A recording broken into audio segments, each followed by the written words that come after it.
following is rated TV MALSV. It contains strong language, violence, and nudity. It is intended only for mature audiences. Viewer discretion is advised.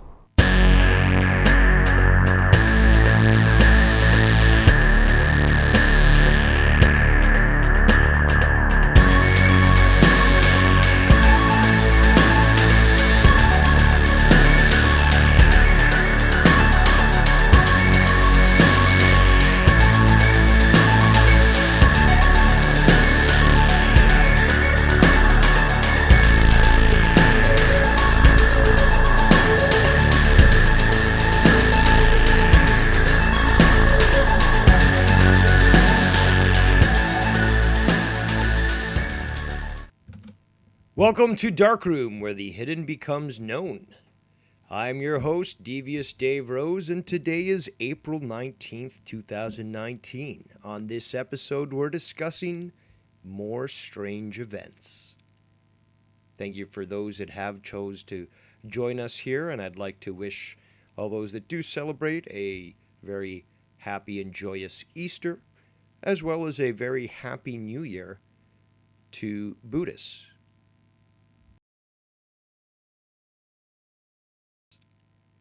Thank you for those that have chosen. I do apologize. I am dealing with a couple of technical issues at the moment, but I hope to resolve those in just a second here. Now, there is quite a lot to discuss. A lot of things have actually occurred this week, and although I did want to make a video earlier this week, it just didn't happen, but thankfully now that I'm here, there's more information that I will be able to discuss. Now, strange events, as always, is the code word that we use here on the Darkroom to describe a certain couple of words that will essentially get this channel totally deleted from the internet, banned, or prevented from going live. And we know that these two words start with F, and they indicate, essentially, the first word is the opposite of true, and the second word is essentially the cloth that is used by a country to show its symbols and declare its sovereignty. Anyone that's tuned in right now is smart enough to know what those two words are. But from previous experience, I cannot say them. But strange events specifically is what we're discussing here, and we're going to start off actually with something that's been in the news since April 15th. April 15th, a very esoteric date that we'll get to in a moment, but what we're discussing right now is the fire at Notre Dame Cathedral that took place April 15th, 2019. Many people might not be aware of the fact that it was under renovation. And from a lot of videos that you can see, there was a lot of scaffolding that was established over the area that the fire started from.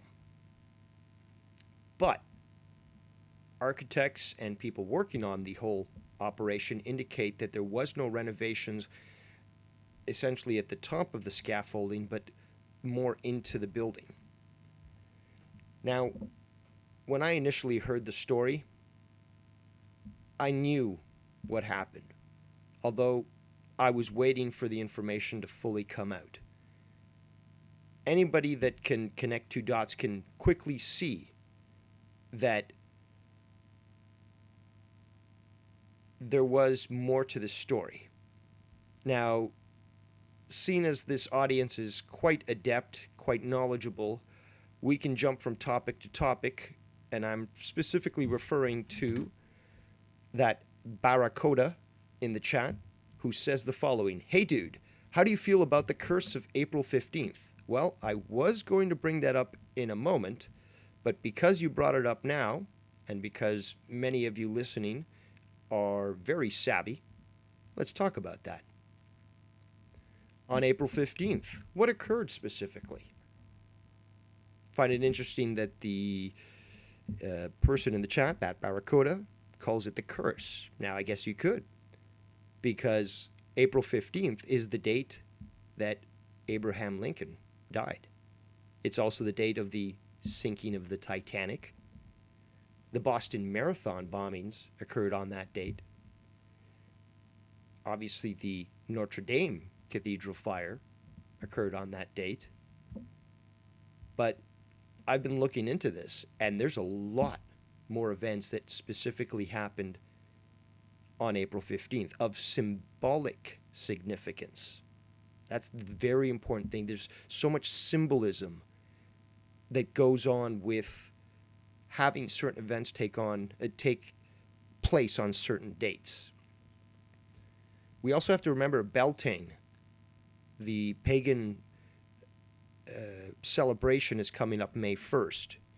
Now, that's not to say that pagan culture or worship is bad, but more important is these dates that the pagans do recognize, but many other individuals recognize as well, are very powerful. They are significant dates that the world actually has a lot more energetic flow than normal.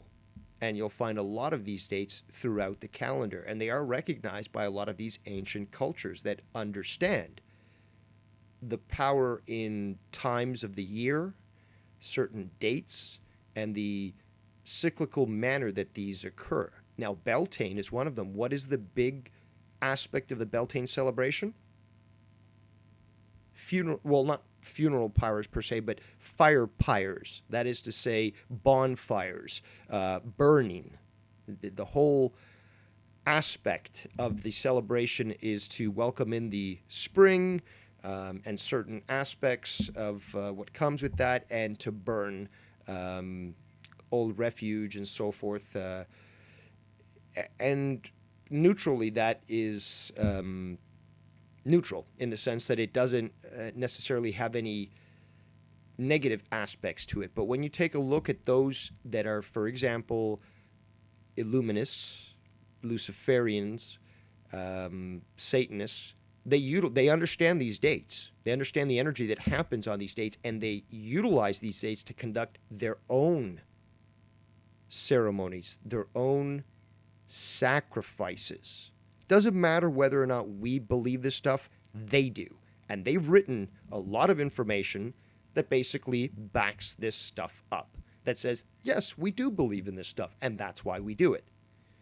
Obviously, people might scoff at it, but if it's coming from the mouth of the horse, you should give it some credence. Now, going back to the chat, I'd like to thank those that are joining us. And Michael Kuhn says, what's up? Monetize this tonight? I don't know. A little tired, so we'll see. Irish Dave Doherty, thank you for joining. Says, what's up, chat? And what's up, Devious Dave Rose? How's everyone doing today? I'm doing quite well. Like I said earlier, there's a lot of information to cover, and this Notre Dame thing really needs to be taken a look at very seriously. There is so much information out there already that essentially proves what I'm going to be telling you. But it's up to you to really do that research yourself and to see the Matrix for yourself. You know, nobody can be told what the Matrix is. You have to see it for yourself. And this information is out there. It's not like this is some weird, obscure website that reveals information that can't be verified.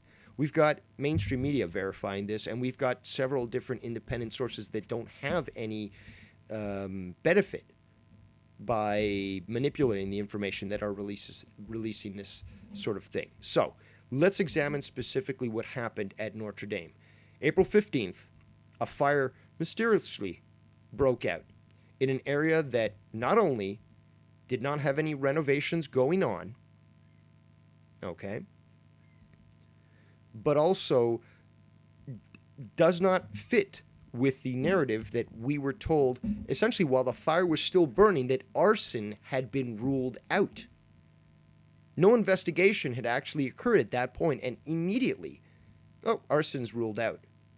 Now, even after the fact that the fire was put out, we actually have evidence, multiple evidence that has been revealed indicating that actual investigators were not allowed to initially look into the site, into the reason why the fire started, and to try to determine a cause.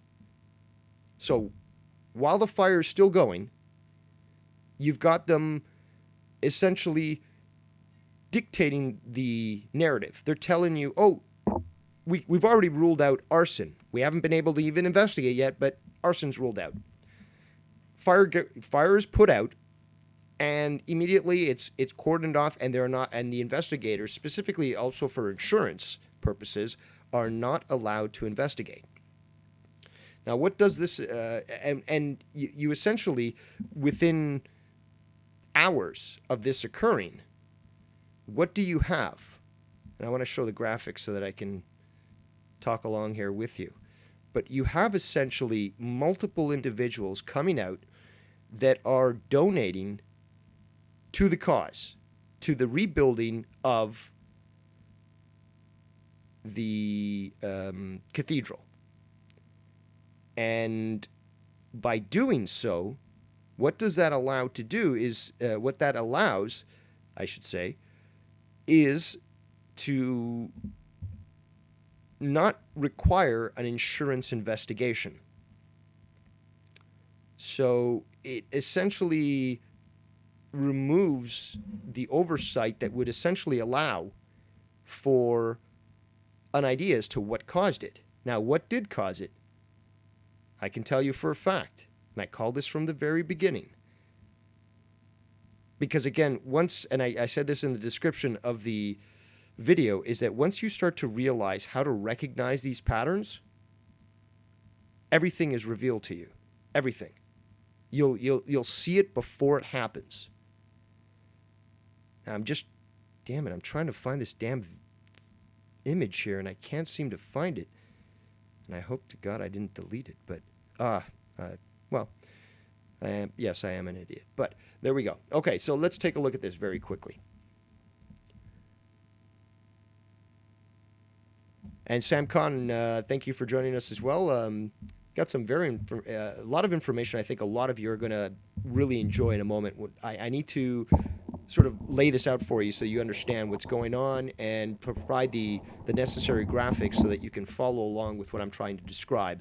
But there's a lot more to this, and it's extremely intriguing for those that understand there's so much more to this situation than what we're being told, basically. So look at this video. Look at this image, I should say, a still of a video. Now, you can look into this video yourself, find it, review it. I recommend that you do. But to describe what you see in the video is you'll see an individual. Hey, Jeebus the God. In this video, what you see is a lone individual walking along the scaffolding around the spire, an area where there was no renovation going on. And you essentially see this individual spark something. You see a bright flash. And within seconds, you actually start to see smoke coming from that area.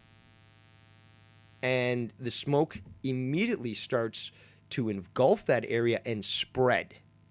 And all you have to do is look at the video to see how the fire actually spreads, in what direction, and more importantly, what direction is the smoke blowing in. So if you start to examine these videos, which I have done, you'll start to see that the fire moves in one direction, but the wind is going in a total opposite direction. That should not be possible unless accelerants were used. Accelerants basically being a substance that will allow the fire to build up much quicker, much hotter, and to spread much faster. So, and speaking of accelerants, when you start to analyze the images and the video, I want to show you this. There is clear definition of different color smoke. Now, if you like chemistry like I do, you understand that combustion can take place but requires certain certain chemicals. By the way, I agree with you, Jeebus, in the chat there, but those two last words I cannot say on this channel, lest it be striked and I cannot broadcast anymore. That's why here on Darkroom we call them strange events. So look at this here. We've got clearly two different color smokes, a greenish yellow smoke, and you can see this. Actually, it's not a controlled arson, Sam, in the chat there. It is just arson, but for this sort of situation, you need accelerants. You need things that can ensure that the fire rages hot. Now, experts have already come out, architects, and one of the individuals involved in the reconstruction, or not the reconstruction, but the original renovation before this went down, said that 800-year-old oak, which is what a lot of the internal structure was made of, cannot burn that easy. You require some sort of, he said you would need a lot of good kindling for that to occur. Basically, you need something to sustain the fire, to increase the heat necessarily so that the old oak can actually then catch fire. So essentially what this is telling us, what all the video evidence, what all the photographic evidence, what all the eyewitness evidence is telling us, is that this is not an electrical fire gone wrong. This is not what the media is telling us, especially when right now we have actual people that worked in the Notre Dame Cathedral and organization with this renovation that have publicly come out and said that this is arson. So you have the government and media saying one thing, and you have people actually that worked on the project that are saying something totally different. And it is clear evidence that essentially this was arson. I'm just going to quickly look at the chat here. Michael Kuhn says, different color smoke can be caused by some other things, though. Yes, it can. However, when it comes to the amount of people that are currently analyzing this, that are quite trained in the field of spectrometry, chemistry, those that work in firefighting, do have a lot of knowledge in this. The biggest smoking gun is the video that I've seen, which is you see a guy lighting it on fire, a lone guy. And another thing to consider is that essentially the location had been closed for about 30 minutes prior to this fire starting. There was not supposed to be any renovations going on at that time. There wasn't supposed to be anybody on the site except for security guards that are down on the main floor to make sure no one gets in there. And on top of that, strangely enough, or should I say coincidentally, the firefighters who were dressed all in red, nothing close to what the individual in that video is wearing, basically held off on trying to fight that fire for about a half hour, allowing this fire to actually start to further engulf the structure. There are so many questions to this, and we're gonna keep diving deep in here because there's so much more. But I want to go back to the chat because there's a few people that are saying some interesting things, it looks like. Also, thanks, Jeebus, for your kind words that you like the show. Sam Khan says, was the plan to only burn some parts or not the whole thing down? We're going to get to that. There's a lot of esoteric things. This is not just a typical arson. Jeebus says, Dave, it would be like trying to start a fire using a match on 3 large chunks of wood, essentially. You also say that you need the kindle to keep the flame going hot. Exactly. First, you need it to actually spark the flame, and then you need to be able to sustain it so that it gets hot enough to be able to spark that additional piece of wood that's oak and old. There's a lot to this.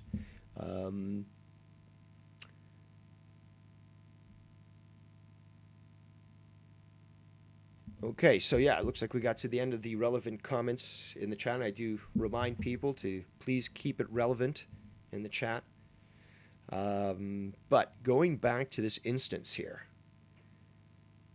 the Ass Clapper 85, quite the interesting name, says it was done to start a holy war. Well, that holy war actually has been going on for quite some time, so it definitely does assist with it. But also, you have to consider the fact that Emmanuel Macron, the president of France, the globalist cunt who's actually declared himself to be Saturn, the god, and that he is to rule over France, like Napoleon, basically, whose wife is like 30, 40 years older than him, and essentially he was 15 years old when she seduced him as his teacher, and basically, proved that she was a pedophile. I do apologize. I don't know if you picked up that car alarm in the background. But, okay, so, so Macron was going to speak about what are called the yellow vests, the jeunes gens.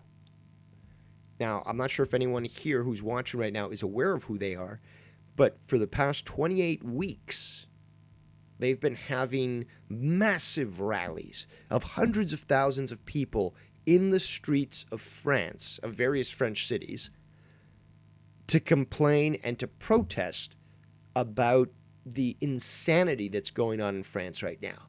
Gas prices are through the roof. Cost of living is unbelievable. You have millions of third world refugees that are living in the middle of the streets in Paris. Paris has been destroyed, essentially. It is not the same place as even 10 years ago.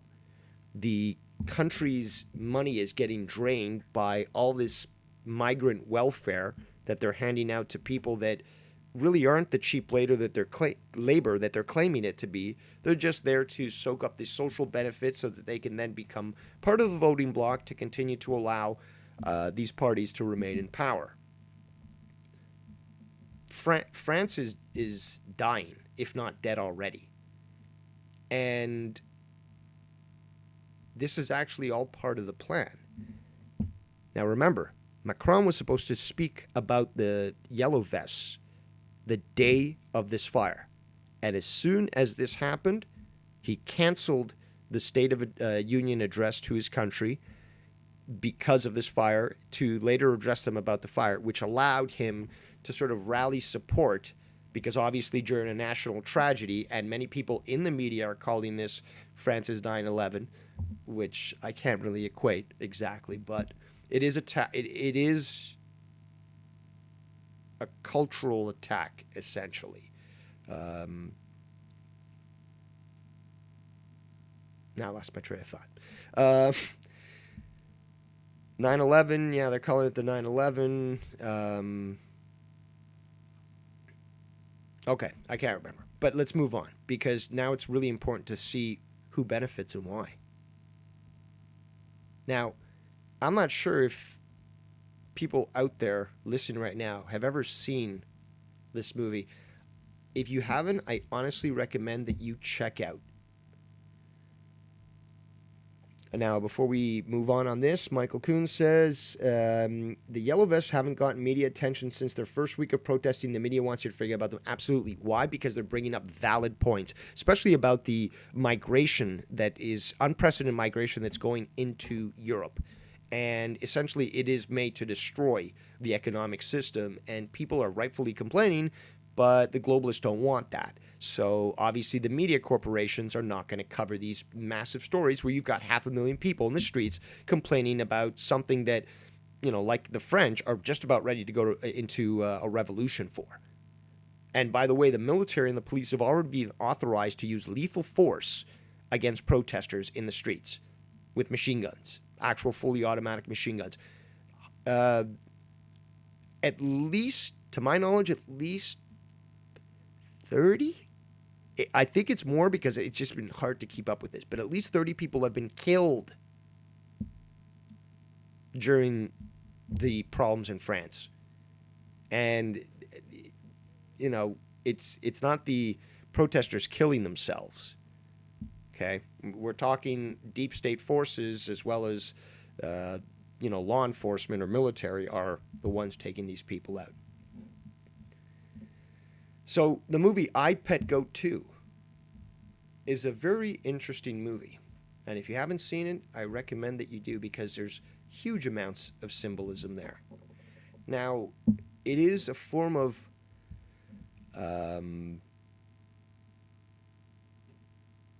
disinformation. And before I go on, I just want to address Reality Shift. I'm not being weird to you. I see that you're bringing up topics that about drama and stuff that aren't to be discussed on this show because I just don't want to deal with those things. If I perhaps I missed some valid comments that you had said about other things. So I do apologize there. But I did initially see some comments about community and that sort of thing, and I'm not interested in discussing those. But if you do have anything that you feel is valid to what we're discussing right now about these strange events, I'm more than welcome those comments. Maybe I misread it, Reality Shift. I thought I read drama. I don't know.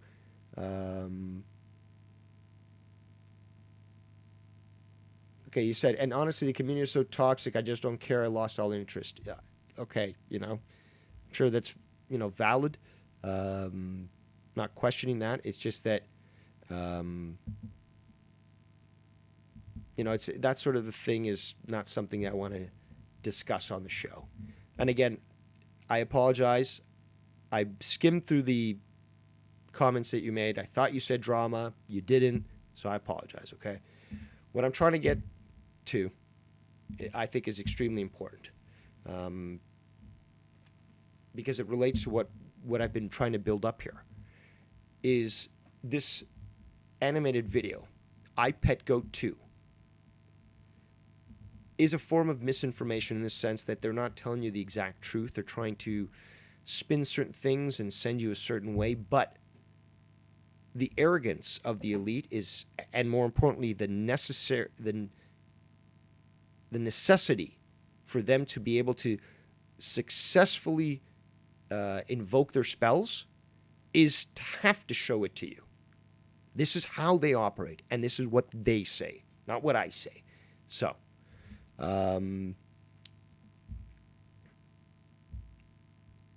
okay, Scott, I apologize. I didn't read it properly. I'm focused today because there's a lot of news that I want to cover. And, I didn't read it properly, okay? So, I, Pet Goat 2. What's so big about it, though? Well, what's so big about it is the symbolism that they portray throughout the entire show. Or I should say animation. Now, you'll see this image right now, which is supposedly an image of Jesus. And you've got what appears to be the Notre Dame Cathedral in the background. But also you'll see on the forehead of this Jesus character that he has a pyramid also with the all-seeing eye. Oh, by the way, the rays from the pyramid, very important, sun worship. The all-seeing eye over his third eye, and in the reflection of his eyes, you see a sort of bunch of flames and possibly a pyramid.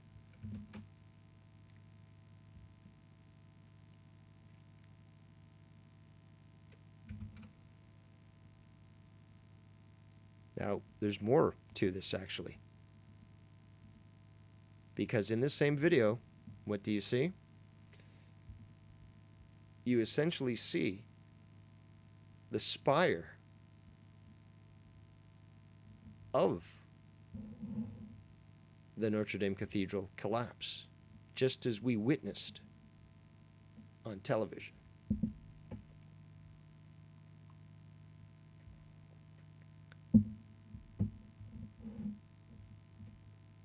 Now, you might think, well, obviously a spire would collapse that way.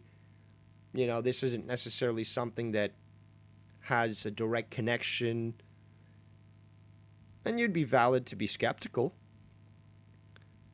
But the problem is that this video does show a lot of information. And you can actually see the symbology, I should say the symbolism used in the video.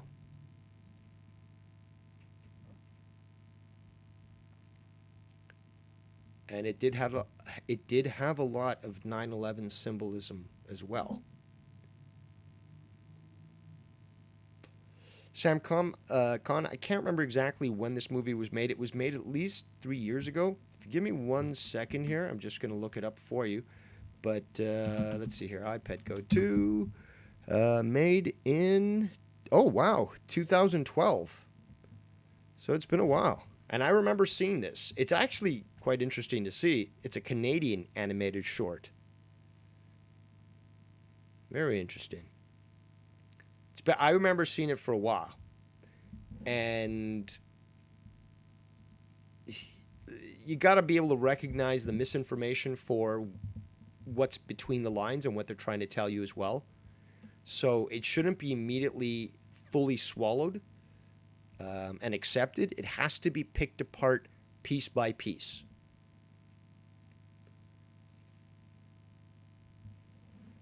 Now, this is another sequence of images for the collapse of the spire. And Jeebus, thank you for your appreciative comments. There's a lot more actually that I've got to show you. A lot more. We're basically skydiving from the atmosphere, from the upper reaches of the atmosphere right now, like rabbit hole level. So there's more. So just buckle in and strap in, I should say, buckle up and just stick with me. So let's just get some more images ready to show you. But you can see that this essentially was symbolized in certain esoteric images. Now, before we move on to something that's extremely mind-blowing, let's just quickly examine that only about 14 days ago, there was an article that came out that publicly spoke about how expensive it would be to renovate Notre Dame Cathedral. Very interesting.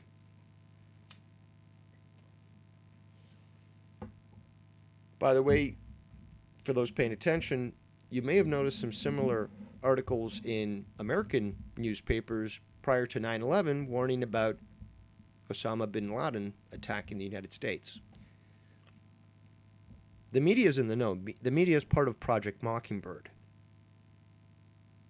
You have to use incrementalization, I should say, and prepare psychologically the public for what you are trying to present to them. So, obviously, it was stated well prior to the fire this year. Obviously, it's not the first time that this has been mentioned that it was going to take a lot of money. But magically, 2 billionaires stepped up. Strangely, though, that they were both Jewish. And they donated up to about 700 million euros to renovate. I believe with other public and private donations, they've reached about €1 billion in donations. Also very interesting that the Vatican, the head of the Catholic Church, could easily afford to rebuild the thing just from its funds alone and have huge amounts of wealth left over. And we're not seeing that.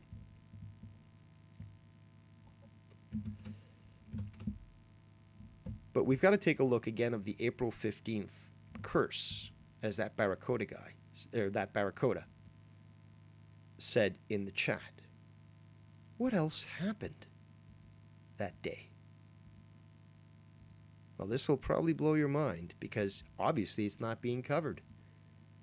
But the Al-Aqsa Mosque, hope I'm pronouncing it right. I can't seem to pronounce Arabic that well, but the Al-Aqsa Mosque also caught fire that same night. Very few people in the media discuss this. But if you're following social media or you're following certain independent news sources, you would have been able to find this. Now, very interesting.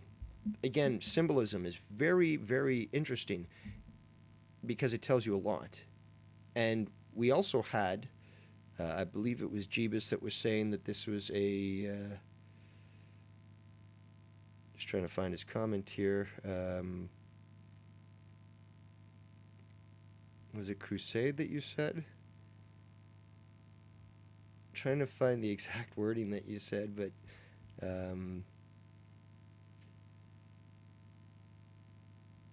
religious war. Yeah, I guess a religious war sort of fits that. Mm-hmm. Yes, Sam. That's exactly the case. That's exactly the case. And yeah, basically, you are correct. It was around the same time. Around the same time that the Notre Dame Cathedral caught fire, the Al-Aqsa Mosque caught fire. This is documented. It is well documented, actually. So you can find this information. And in regards to symbolism, we remember, again, I think it was that Barracuda said the curse of April 15th. And with the religious war, this would make sense. Because what you're doing is you're essentially committing arson on two different religious relics, and again, around the same time, if not the exact same time, essentially to send a symbolic message to the elite. Because although we, the people, are kept in ignorance from the symbolism that they use the symbolism to identify their actions to the rest of them, to the rest of the elite. They don't need a special handshake to identify themselves. They use symbols. And symbols are power. They emit power. They emit energy. And the way that you utilize that energy, the intent behind it, is what you're going to get from those symbols. Sam Khan says, is this some veiled threat to religions, like we are more powerful than you? Yes, basically, because if you take a look into an individual Freemason called Albert Pike, he outlined to a Italian individual, and you can find this information out because it is essentially public, but he outlined how there were going to be 3 world wars. The purpose of each world war, and how in the final world war, prior to being able to unite humanity under a one world government, remember this is being written in the 1800s, is to pit Christianity versus Islam. And from the ashes of that world would come the Illuminist belief that they, the knowledgeable ones, can restore the earth by giving fire to the primitives. So like Prometheus, the ancient myth of Prometheus. They try to emulate the myths that they worship. They're giving fire, knowledge. That's what fire really means. If you take a look at the Statue of Liberty, for example, with the flame. Any sports or university logos, for example, with a torch. The torch is supposed to indicate knowledge.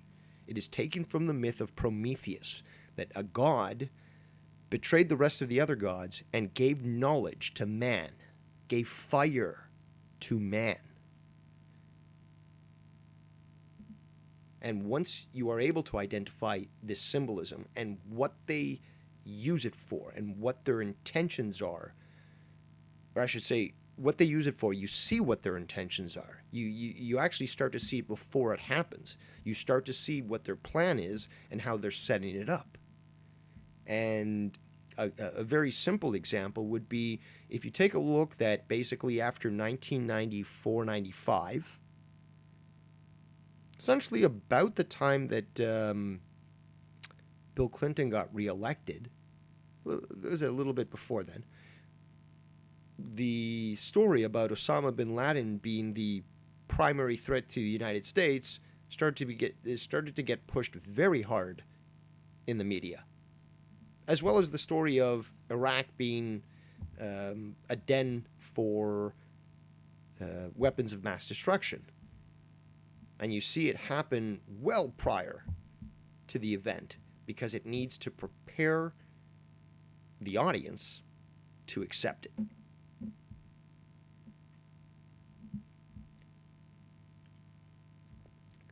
Now let's move on to some other very interesting images.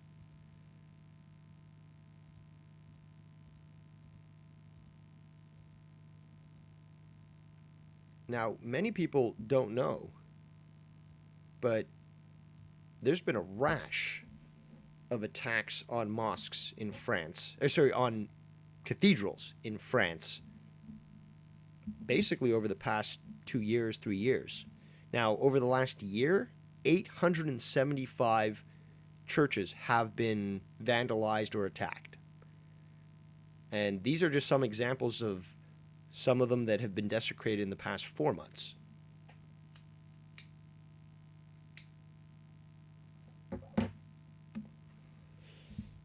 But as always, the media isn't interested in the facts, and the elite aren't interested in the media sharing the facts.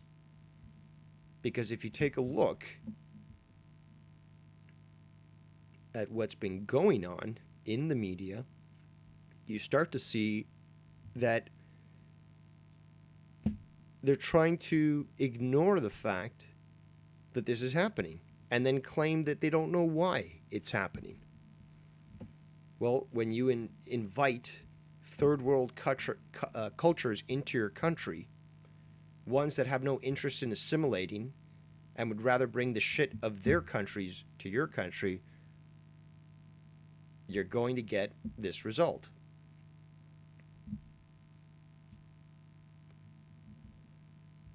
And this is all by design. This is, again, essentially trying to establish some sort of internal strife and conflict, religious war, so that then the government can step in and enact tyranny. But there is a reason why why so many European countries allowed themselves to be invaded. Now, this map here just shows you the essentially attacks that have and vandalisms that have gone on to churches in France.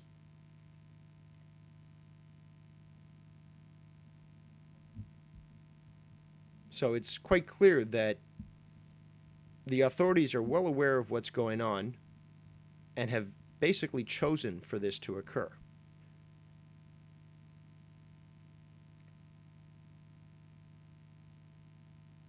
Now, slightly off topic, but still related, if we're going to go to the Curse of the 15th, we take a look at the Titanic instance, we'll see that some very important individuals who were actually opposed to what would eventually become the Federal Reserve were on the Titanic, and they died.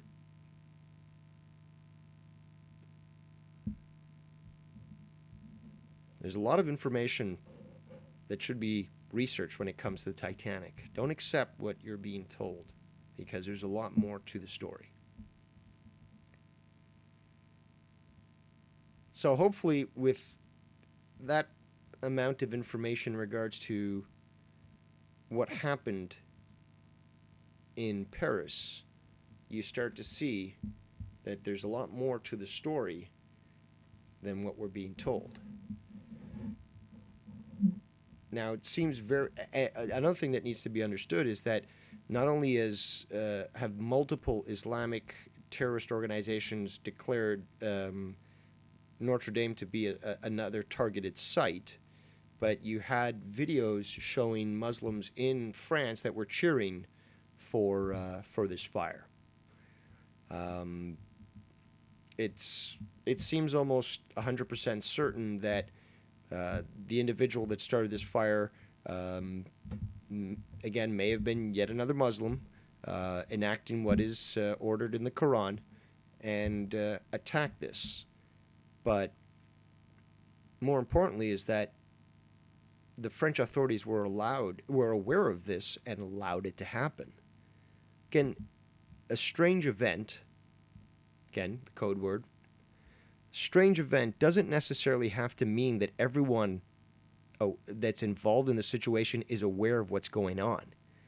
So you could basically have an individual who's goaded into setting this fire, but the person who's goading them is maybe a government informant, and this has happened countless times, that basically is an informant that enables the person to commit the terrorism, and then they're the person to tell the authorities, oh, that's the person, they committed and so forth, and look, we're actually fighting crime. This happens countless times. So,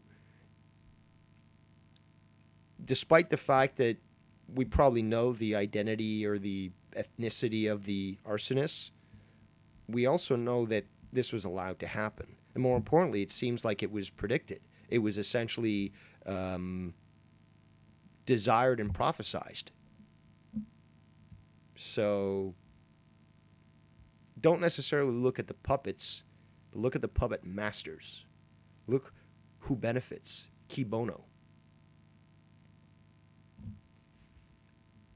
And speaking of, since we're already here and we've got quite a few people watching, before I move on to the next topic, we'll say that if anyone is interested in calling in and giving your opinion, feel free to do so on Skype at Devious Dave Rose.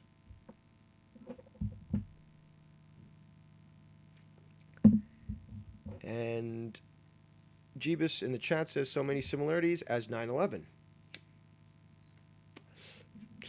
Very synchronistic of you to say so, because I've been asked a few times to bring that topic up, and I have, but there's obviously a lot to discuss. So let's talk about it right now.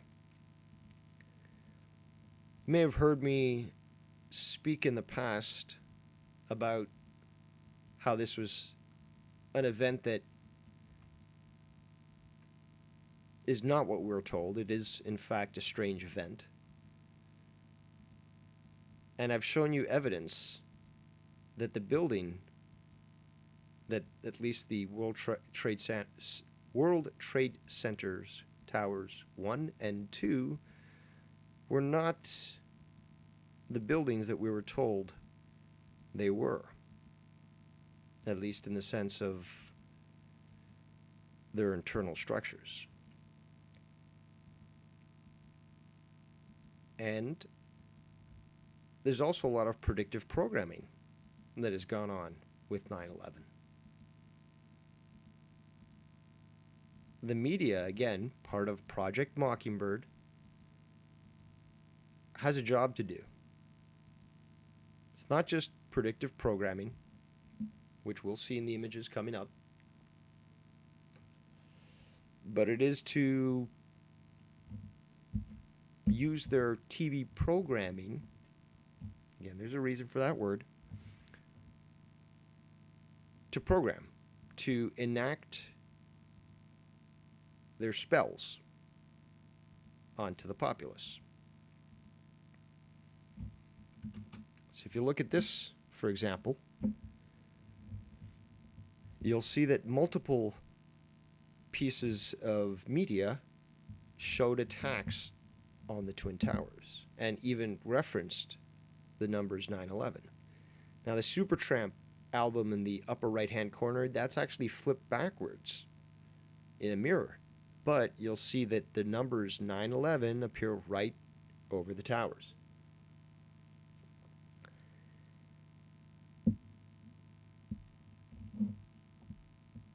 Now, Jeebus, I don't remember what Jesse Ventura had to say about 9/11, but he's questionable. He's questionable in multiple things. But moving on here, I want to go back to the predictive programming. I want to show that there are multiple examples of this occurring.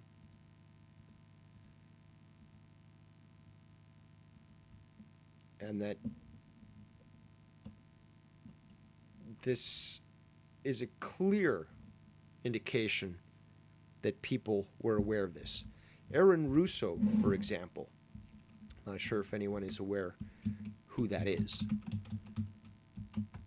but Aaron Russo essentially was a sort of a businessman, a film producer, director, and so forth, and he made a movie called Freedom to Fascism, and he strangely died of cancer, but he was involved in some very high, some very successful movies, and was also involved with some very high-level individuals of the elite. And he came out and publicly said that he was told that 9/11 was going to happen.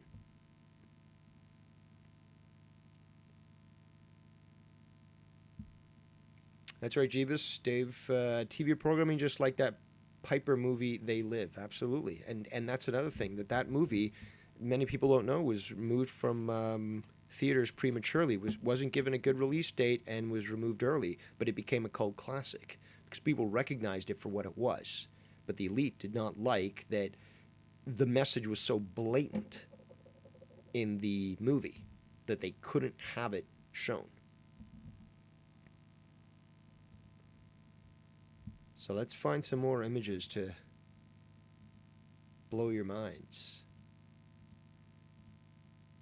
But we obviously know that it was a form of controlled demolition that took the towers down. This is undeniable. The evidence is there, both physically as well as visually. And there is countless evidence that goes ahead and proves this. Some of the circles there that are highlighted show what are called squibs, essentially. And what they do is they blow out certain support structures prior to the weight of the demolition coming down on it to further loosen that structural strength and allow for the compression of the structure to go down in its footprint. You also notice that essentially the buildings were vaporized. Now, this is impossible considering the amount of concrete, steel, glass, and office equipment that was in the building. But essentially they were vaporized. But I've spoken about this in the past, is that this building, when it was created, it was during a time in the United States, or I should say when it was designed, not when it was built. It was created during a time where nuclear weapons were considered under a peaceful program to be useful for taking buildings down. And the only way that this building could have been demolished in the way that they said, especially considering it's downtown Manhattan, is to ensure that it was brought down in a controlled demolition. Remember all the asbestos in the building because it was built in the 70s, the fire sprinkler system that needed to be fully rehauled. There was a lot of things that made it essentially unprofitable to maintain the building operating. Now going back to the chat here, Jeebus says, Dave, do you think there were as many people as they say in the planes and jets? No, and we'll get to that. Well, yes and no. We'll get to that. So you'll see on this image here that one of the spires that's left over of actual steel girders vaporizes into nothing. Now that's not possible with jet fuel. It's just not possible. But we're expected to believe that. And when you start to analyze essentially what is a pyroclastic flow of smoke and debris that comes out of the building, you recognize that even a regular structural collapse could not do that. It could not create so much particleized debris from a simple collapse. Impossible. It is just impossible for that to occur. And obviously many experts have come out and said the exact same thing. Now let's take a look at some other images here very quickly. The Simpsons, which was created by Matt Groening, who is a 33rd degree Mason, is well aware of what's going on. Remember, they essentially showed that Trump was going to win well prior to him winning. They even referenced him multiple times well before he even declared his presidency. They're well aware of what's going on.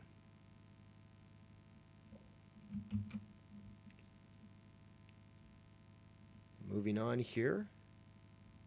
Just trying to make sure that we go in order because there's quite a few things to cover. Remember that we're told that a building that was burning for maybe an hour or something would easily collapse when there are multiple examples of other buildings that burned for days that did not.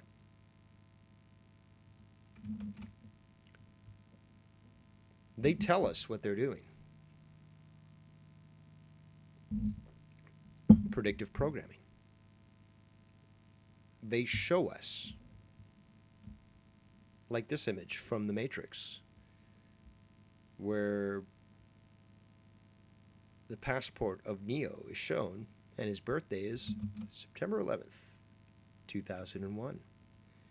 And The Matrix, by the way, was made in 1999.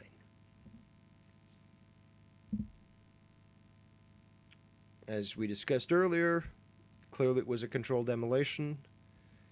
There was clear evidence of thermite and other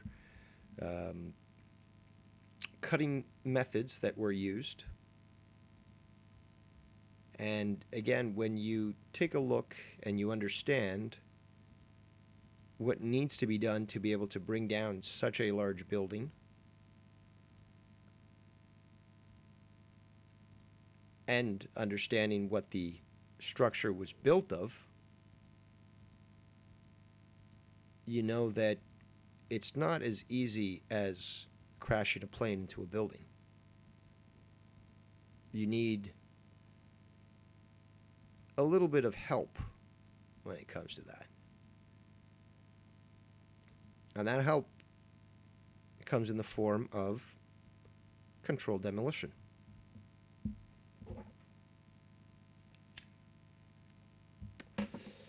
Countless footage, countless videos, countless testimony of explosions going on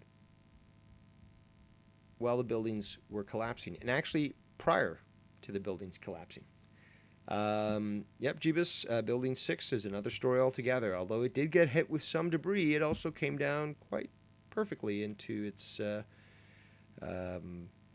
sort of footprint, as well as the what apparently seems to be a hole from a nuclear explosion.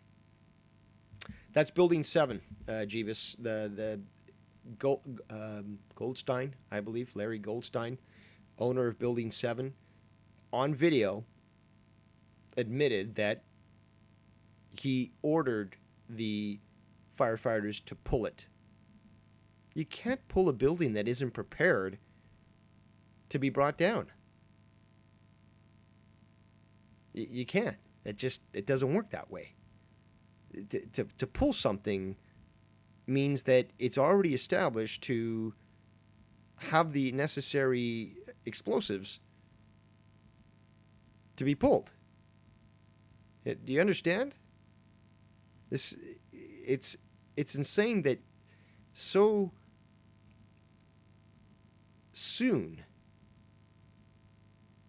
after this event, these people would be so sloppy with the way they respond to these sorts of inquiries. Now, I'm going to be switching back and forth through a few images here, but again, predictive programming. This is the game called the Illuminati card game, and it came out in 1995. Terrorist Nuke featured at the Twin Towers. Very similar to the location of the second hit. Speaking of predictive programming, this image actually came out a little bit after 9/11. I believe it was probably still September. It's the elites winking at you. It's the elites winking at themselves, really, and thumbing their nose at you, the people. They're well aware of what they're doing.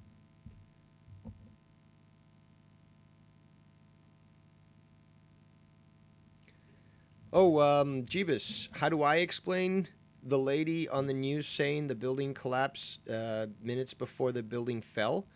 I don't need to explain that at all, because I think that that she explains it herself quite well.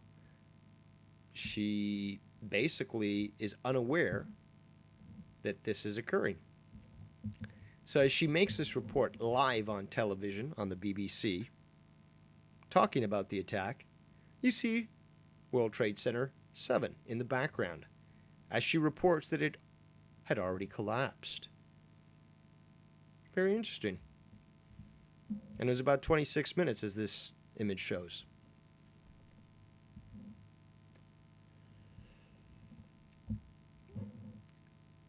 The Ass Clapper 85, I feel awkward saying that name, says in the chat, common sense would say that the towers would have fallen sideways, not top down. And you are correct. And you actually notice that when the first building starts to collapse, the upper portion actually starts to angle. But from what I suspect was the force of a nuclear explosion, it vaporized it sufficiently enough that it did not actually collapse in a sideways manner. But the other one came down perfectly. Building 1, which was the second one hit, went down perfectly within its footprint. But like Jeebus was referring to, you've got these individuals that, again, as compartmentalization works in the military, it also works in the media. You're told to report a story. You're some limey Brit that has no clue about New York. So you can't even look behind you to see the building that you're reporting on hasn't collapsed. But it's not like the media even cares about the facts. They're there just to tell you and sell you a story. Now, a story that hasn't been talked about is how essentially you can find evidence that a nuclear detonation occurred under the towers. Look at what essentially occurred with the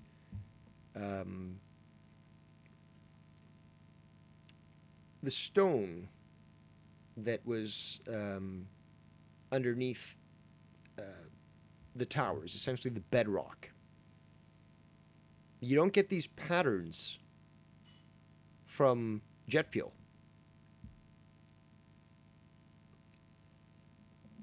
These patterns are essentially liquefied rock.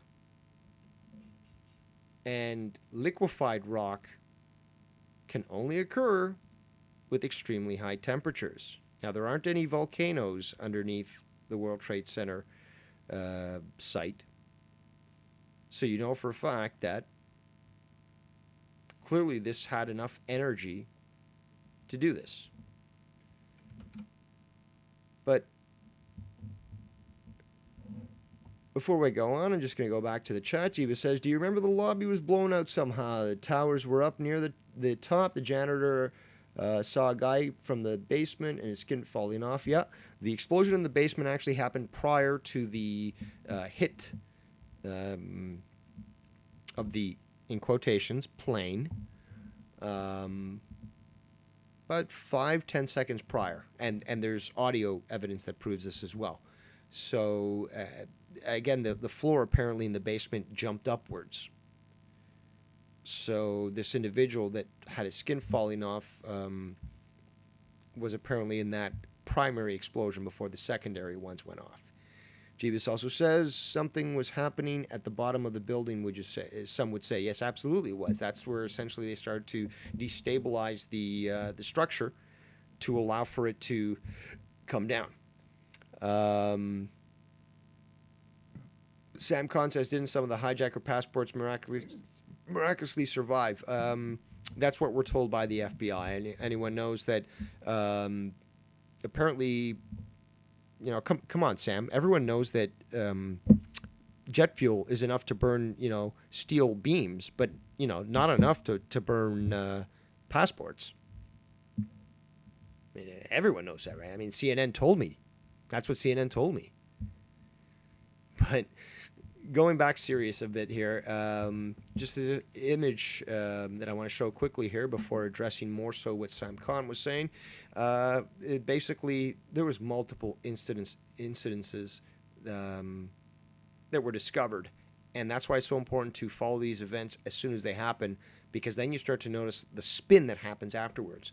Multiple instances of vehicles loaded with bombs being found throughout the entire city on September 11th.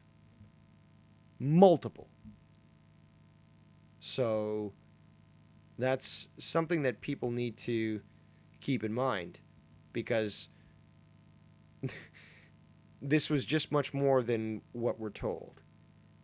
But going back to what Sam Khan was saying, and here's an image to reflect on that. Many of the 9/11 hijackers are still alive. And yes, even days afterwards, these individuals who had been working for high-level U.S. military intelligence came out and said, hey, I wasn't anywhere near that location. Like, clearly, they're trying to frame me. I was set up here. But many of those that were involved actually were under the belief that they were going to be committing a terrorist attack. And so, it's like what I was referring to about before, where you don't necessarily need to have everyone agreeing with the plan. You hire a bunch of extremist Muslims to carry out an attack thinking that they're going to be able to do it no problem. But who's running the operation? The CIA. Why? Because they want something like the Patriot Act enacted so they get more funding, more power. Perfect. You got a bunch of crazy Muslims that don't want to, that aren't aware that they're being manipulated, but they want to carry out their barbaric beliefs to attack the West. And you got the West that's enabling them to do so. So then they can allow it to happen and then say, hey, we need Department of Homeland Security. We need more government bureaucracy. We need, more militarized police. We need, the airport industry to, force you to take off your shoes and to have your genitals manhandled by somebody because of security reasons and stuff. All on purpose, all for a reason. Now, we got the chat filling up here with a few comments, so I'm going to refer to those now. We got 718 Project. Thank you for joining us, sir. Do you think there's any truth to Mossad, aka Jewish intelligence, being involved in attacks? Absolutely. They were primarily involved, but it's not just Mossad that was involved. The thing is, though, it's actually, I got to find this image here. Okay, hold on. I can only handle one thing of this importance at a time. I'm going to show you this in a moment. But referring to your question, there's a group of elite that obviously run the planet. The date 9/11 is of massive significance. Just like we talked about with April 15th, 9/11 is of massive significance. I believe it was in 1943 or 1944 that the Pentagon was finally completed, and its cornerstone, again, Masons, Freemasonry, big deal. It's all related. That cornerstone was placed. That's essentially the building being completed. It's a sort of symbolic thing. What date? September 11th. Big connections here. So when it comes to the elite, you're talking basically high-level people with, huge finances, whether or not they're banksters or not, okay? So these individuals have their connections in the military-industrial complex and in military intelligence. So they'll get people within Mossad. They'll get people within MI6. They'll get people within the CIA. They'll get people within the German intelligence, within the Saudi intelligence, all to work on the same plan, but not knowing the ultimate goal. So, absolutely. Was Mossad involved? Absolutely. You've got the dancing Israelis from New Jersey who were essentially arrested. I've got documents to prove that as well, and many people do as well, that I was going to show you, that prove that there was a direct knowledge by the Mossad of what was going on. And on top of that, they were actually they were observing some of these cell members in New York that were basically involved in this whole project. Again, the vans with all the explosives and stuff, all the bombs that were essentially placed under certain bridges and other locations throughout the city. That's where you've got like the Muslim sort of extremists of New York operating. They're being, allowed to operate. The multiple instances of FBI finding these guys out and being told by higher ups, nope, drop the investigation. This is a sensitive national security issue. This rabbit hole is one of the deepest ever. Back to 718 Project in the chat says, I remember reading Mohammed Atta was a Mossad agent. Definitely worked with Saudi intelligence. Definitely worked with German intelligence. Again, my belief is that the Saudis are funded and mostly controlled by the Israelis. Some of them call them crypto Jews. I don't necessarily believe that. But the bottom line is that Saudi Arabia has an issue with Iran, and Israel has an issue with Iran. So, the enemy of my enemy is my friend. That's why Israel works with Saudi Arabia. Saudi Arabia has actually authorized Israel to utilize its airspace to attack Iran and Iraq and multiple other countries in the Middle East. There are I wouldn't say they're necessarily a proxy state of Israel, but they work hand in hand because their ultimate goals are the same. Again, the Saudi Arabians benefit from the Palestinians, causing riots and working with Hamas and all these other terrorist groups because they don't want peace in the Middle East. Because then they could say, look at us, we're so great, we're against the Israelis. And the Israelis, attack and do what they do.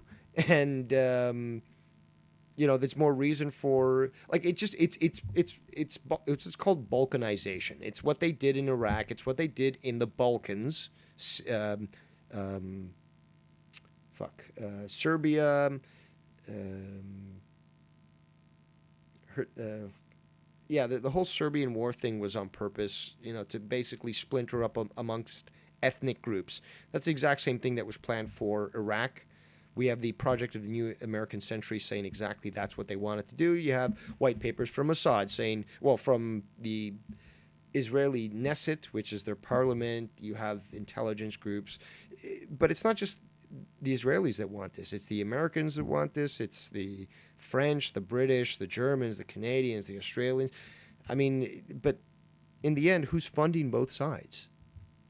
That's where we really need to be looking at. Now, I went on quite the tangent there, so back to the chat. And I still have to show you some images, but I got to catch up. Jiva says, hey, Dave, what happened to the black boxes? Those were, you would need planes for you to have black boxes. Now, Steve Langenheim, thanks for joining us. He says, I know subway systems are under Manhattan, but do you think there's other systems under it, too, for them to trigger the buildings? Short answer, yes. There was you got to look into the design plans, the nuclear design plans for the building, and you'll see that there basically was, you require a sort of tunneling pathway to allow for it to occur. You can't necessarily store a nuke in one location for multiple decades until it's necessary to use.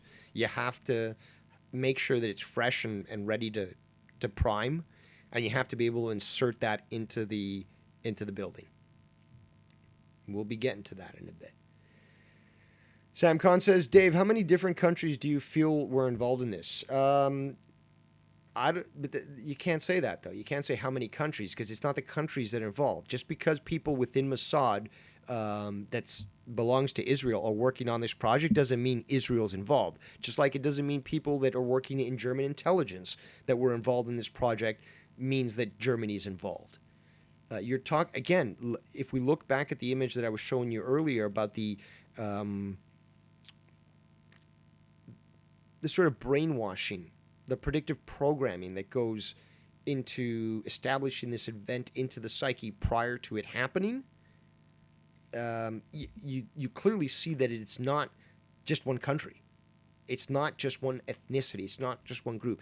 It is one group in the sense that no matter where they come from, their ultimate goal is a one-world government. It really is as simple as that. Look at the end goal. You got to see it in the far end. So back to the chat. Irish Dave Doherty says, in my opinion, weapons of mass destruction's biggest BS I've ever heard. Well, that's the thing, though. It wasn't the weapons of mass destructions that we were told about, but they did have weapons of mass destruction. Iraq. They were sold to them by the Americans, by the Germans, by the French, by the Belgians, by the English. There's photographic evidence of the second invasion of Iraq where these stockpiles of chemical and biological weapons that were made by all those countries that I just mentioned and published. And in fact, if you take a look at the Gulf War syndrome that came up during the first invasion of Iraq, it actually came about because of the massive attempt by U.S. forces to destroy the chemical and nuclear stockpiles that they had sold the Iraqis. So when exposed to these chemicals afterwards, all these troops got what we call Gulf War syndrome.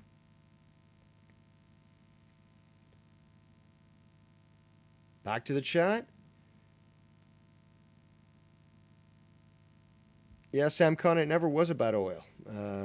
It was about balkanizing the region and creating dissent so that you can have organizations like the UN declare that there's a need for another invasion or more sanctions.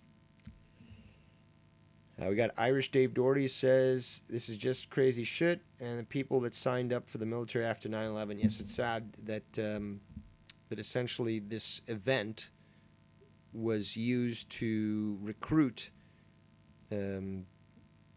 people to fight a lie, fight for a lie. But, you know, it happened, and it's just unfortunate that so many people needed to die, especially, like, people don't understand how many Iraqis died and the countless sites of human history that were destroyed. To me, that's the biggest heartbreaker. Iraq is known as the cradle of civilization, or Mesopotamia is known as the cradle of civilization, and Babylon, or what was Babylon, which is now Iraq, encompasses a lot of that. Ancient sites of the Sumerians, utterly destroyed. The museums essentially ransacked by both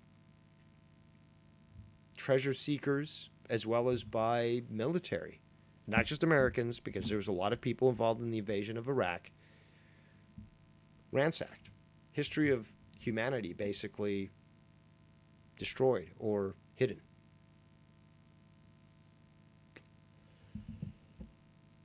Now, before we go on here, 718 Project says, yeah, the Balfour Declaration, essentially trying to establish the state of Israel. 1917, I believe. Jeebus says, Dave, do you know about it's Gulf of Tonkin, not Tonka. Tonka is the truck company. You say they plan a control attack on our own country to instill fear, more important, control of the people. Yes, so yeah, the Gulf of Tonkin was basically an attempt to further accelerate the war in Vietnam by claiming that a ship that was not acting offensively was attacked, and that was justification enough to go to war, or to continue the war, I should say. Jeebus says, Dave, hey, if the buildings were under attack along with other places in the USA, why the strongest defense wasn't capable to defend with fighter jets and such? Well, because you always find this, that during these strange events, there are exercises that are going on at the same time, which not only allow to make those that are responding to the strange event think that it's part of the strange event, but also to distract resources away from that strange event. And just like with 9/11, ensure that fighter jets were sent off to false causes and not be around in time to handle the situation. And it was well known, but it was kept secret, that an intel memo warned that Bush's Iraq invasion was going to create a perfect storm. It was well known prior to the fact that an invasion into this area, where there were so many of these secular groups that would normally fight if there wasn't a totalitarian type government like Saddam's in power, which was secular. It wasn't any Islamic terrorist type mentality like in Iraq. It was actually much more secular. He kept all these groups under control. But as soon as he's out of power, look at that. You get all these groups starting to fight amongst each other. And that was all part of the plan, and it was all well known. Now, something else very interesting to notice. If we go back to the Twin Towers,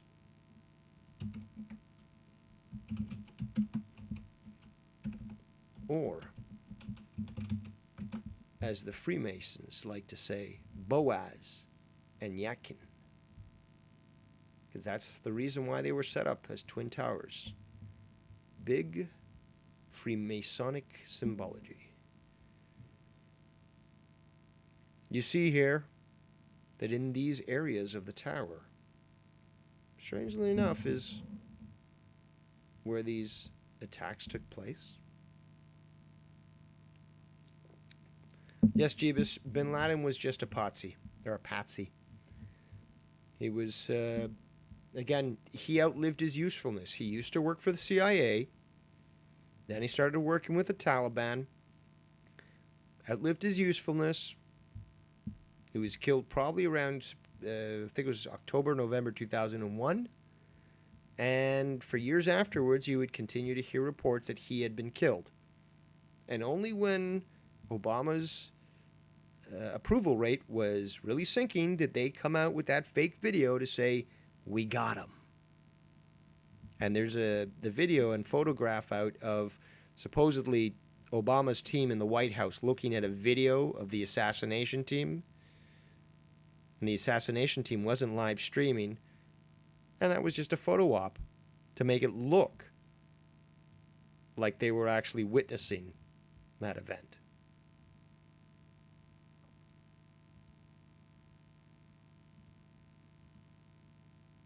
So moving on just slightly here. Many people were aware that there was multiple events going on 9/11. Just as the breaking news did show, and that's why you have to pay attention as soon as these events take place, because a lot more truth comes out at the beginning than it does at the end or during, that another explosive-laden van had been stopped by police and 2 to 3 arrests had been made.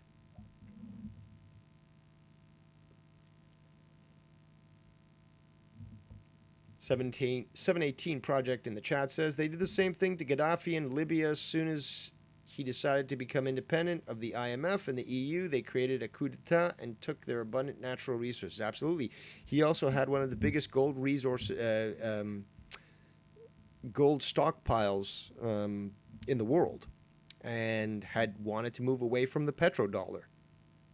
And, well, Hillary Clinton's State Department was well involved in that. And Benghazi is not the event that the mainstream media tries to throw under the rug. It has huge significance to not only the Obama administration, but to the underlying plan with Libya. And many people might not be aware of is that once Libya fell, many of the fighters that were there and many of the weapons that were there then went to Syria to arm ISIS. Very convenient.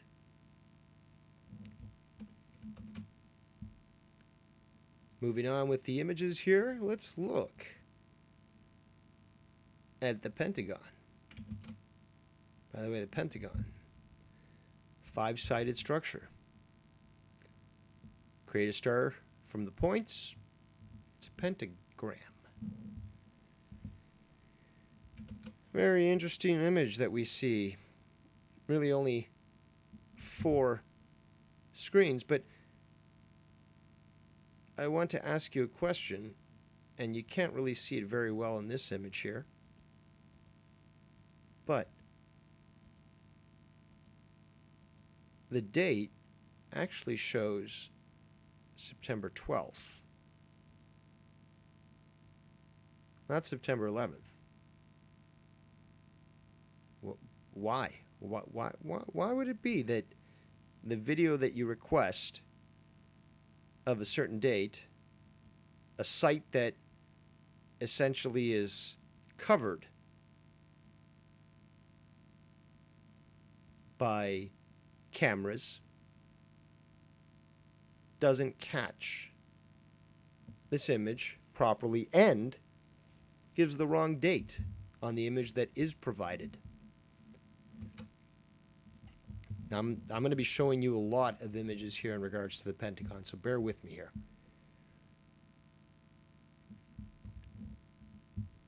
Now, you got two stories here that are shown. The official story in the bottom right-hand corner, and you've got the eyewitnesses.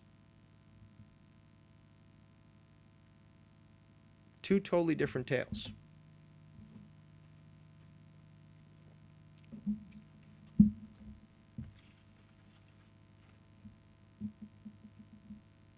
I suggest that you look further into this topic. There's a lot to know about this.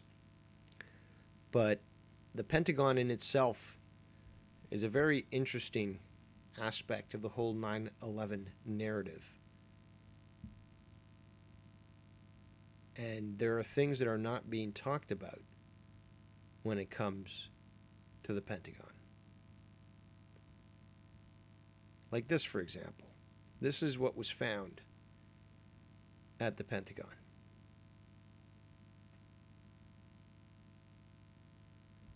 So essentially this turbofan. Now, this particular image identifies it as a Global Hawk cruise missile turbofan.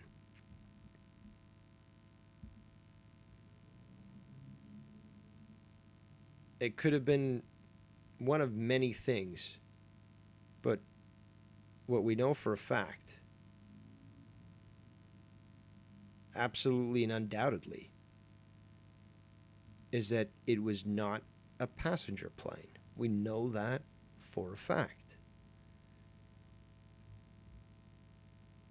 We can see, just by logic and reason, that the wreckage outside the Pentagon does not match with a plane. However, it does match with a cruise missile.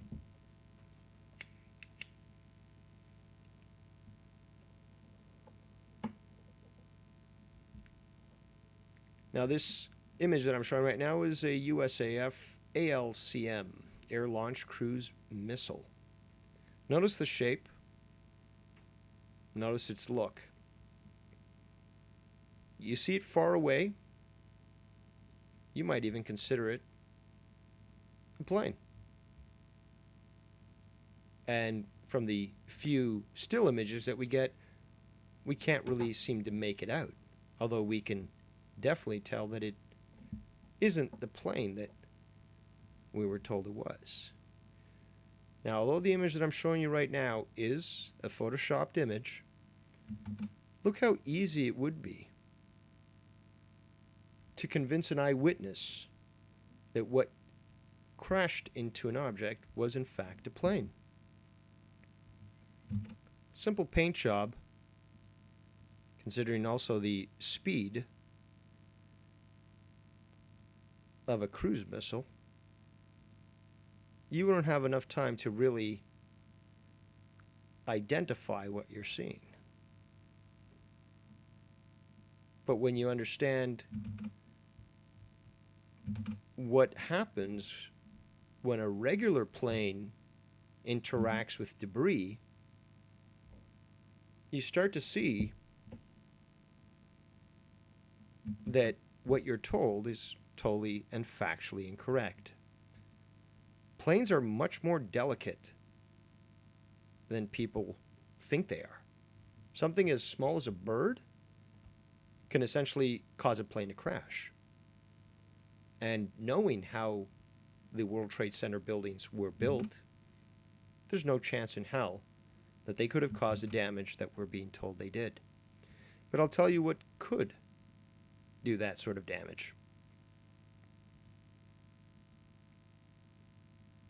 Special cutting of the beams using thermite and other methods. Jet fuel doesn't cut at an angle. In fact, it doesn't cut at all. Would anyone care to explain the images that we're seeing right now?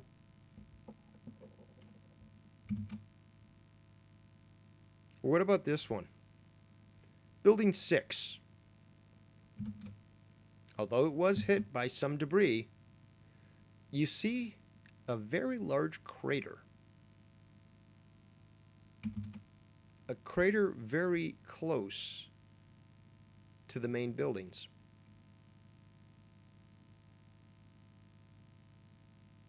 And when you start to consider that you would require possibly a nuclear explosion to accomplish this, it all starts to make sense.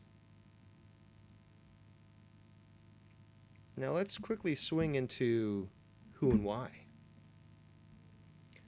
Now there's too much information on this image for me to really go into a lot of detail. But I'd recommend that you in the future do go back to this and you examine it and try to make the best use out of it that you can. But there's a lot of connections that you can draw when you start to take a look as to who was involved and how they benefited. After all, the big thing is, cui bono, who benefits?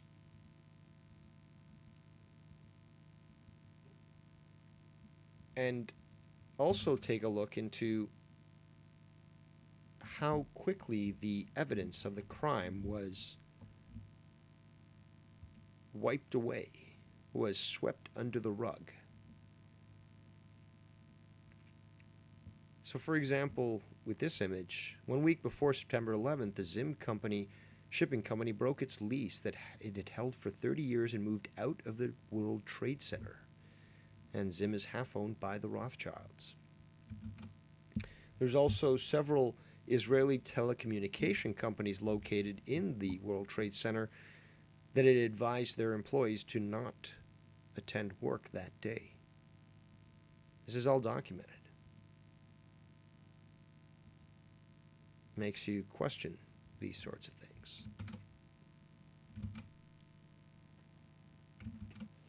As I said earlier, jet fuel can't melt steel beams. This image, quite comical, says so. It cuts it at 45 degrees angles.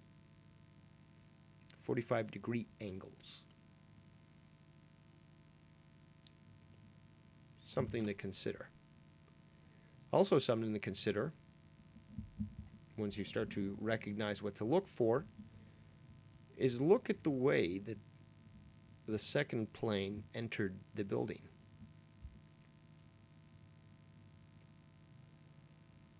We know that a building of this size, in the way that it was built, and the way that a plane is built, how its structure is made, and what it's made of, that this is an impossible image.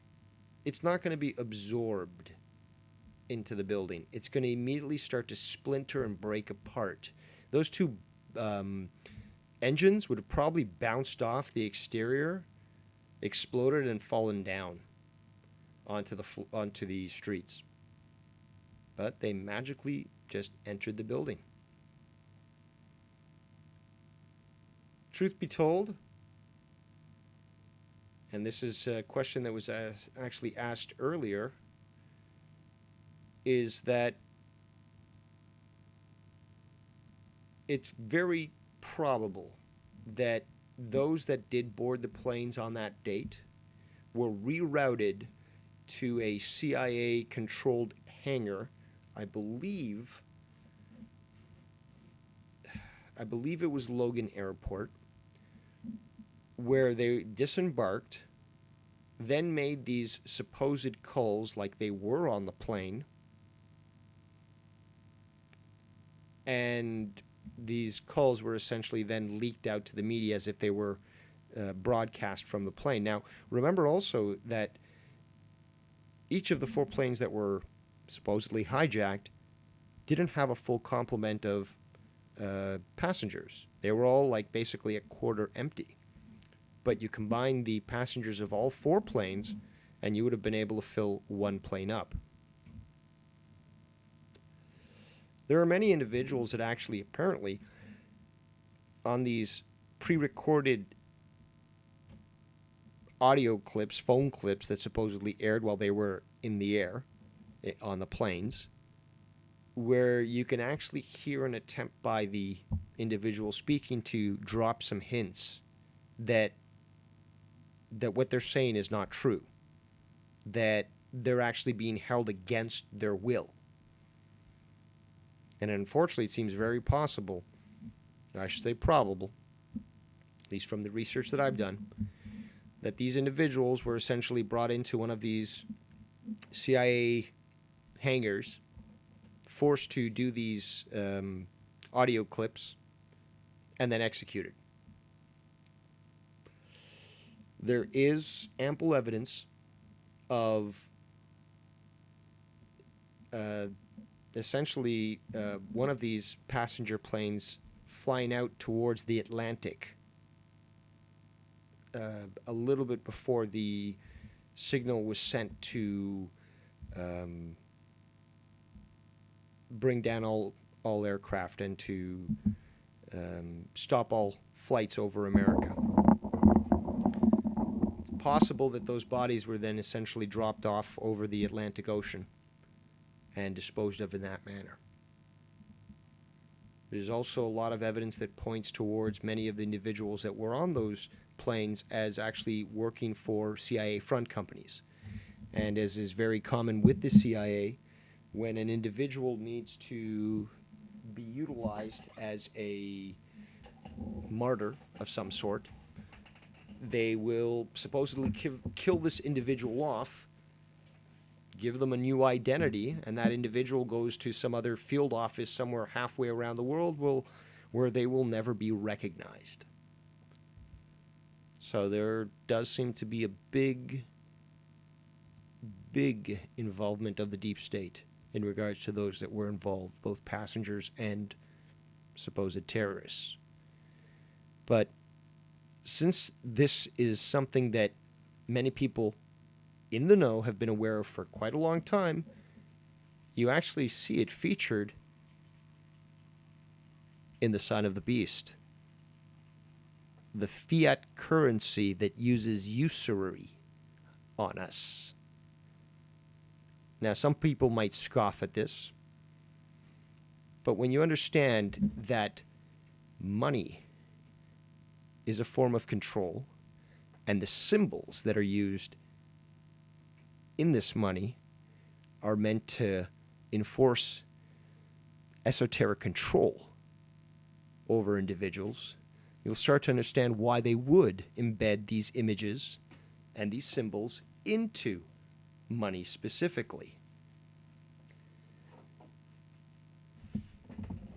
So let me just quickly go back to the chat here. We got Jeebus says, do you know about the phone calls that were made, not able to be made due to tech at the time on the phones? Yes. Yeah, I just spoke about that.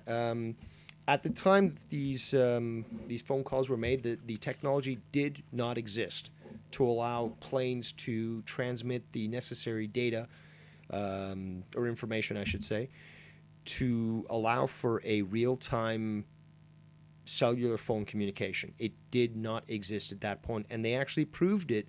I think it was at least 2-3 years afterwards, in a Cessna much lower than a typical commercial flight would fly at, and proved that it was not possible to have the calls essentially establish themselves. It's impossible. No, but that's the thing, though, Jeebus. Who made the calls was basically the group that was controlling this situation, the ones that brought them in under the idea that their plane was hijacked, but that they needed to, make these recordings and stuff, and they made these recordings on the ground, and then later retransmitted them, and they were leaked out to the media. But essentially, I got to find the one. I think it was okay.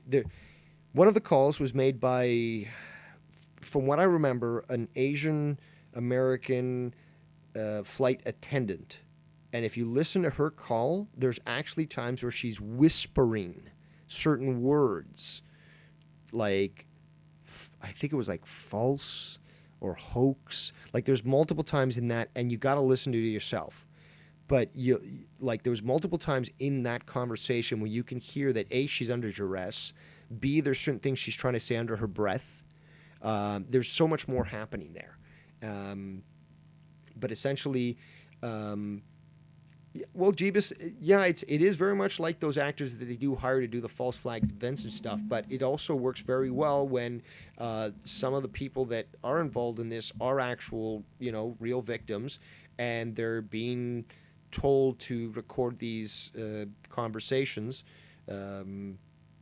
And again, because there's a good chance that many others that were involved in this are CIA, or I should say intelligence operatives, not just the CIA, and who are going to get a new identity anyways. Yeah, they are sort of like actors. They just basically are told, they do what they're told, then they get sent off to Thailand with a new identity and a new nose, and nobody ever knows about them. Yes, absolutely. Actors are used to make people create something, Jeebus. So this image, I'm just going to refer to this image right now that I'm showing. We've got the money being shown right now. So you got the perfect Twin Towers. Then you got Twin Tower getting hit by a plane. Then Twin Tower goes down with black smoke on top. Then the Twin Towers are completely down. And then the Twin Towers in ruins with the black smoke coming up. So it is very interesting, the information that is being told to us, even esoterically. But it is being told to us. We can't deny that. We can't deny that there is something being told to us. Now, one interesting theory I just want to go into the side with is that there was some sort of Russian involvement with 9/11. At least from, again, particular groups. This is the Granite cruise missile, nuclear cruise missile. It's a Granite 700 cruise missile. It is able to be nuclear armed, and it is an interesting theory nonetheless. I don't necessarily believe 100% of it, but there are some very interesting things that come up when you start to investigate this. And it, again, in the end, it becomes clear to me that the only way to bring these things down, apart from a controlled demolition, would necessitate the use of a nuclear explosion. You just won't be able to get the same effects with just a regular demolition alone. You need some sort of method to loosen the ground up, liquefied essentially sufficiently for the building to collapse fully. As well as to actually particularize the or particleize the debris. It's the only way. So something to look into. Regardless, it just seems very probable that the towers themselves were actually hit by cruise missiles and not by actual planes, and the debris, the lack of debris, I should say, into the towers, as well as the outlines of these supposed insertion points, just definitively prove that the passenger jet planes that they claim entered them did not.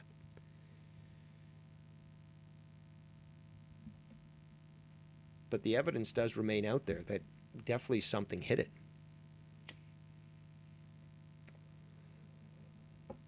And when you start to examine the video, you actually start to see the telltale signs of a cruise missile.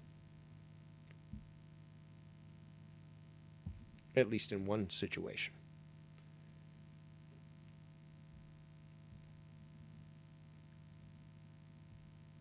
Now let me see if I have any other images that I can share with you that I haven't done so far.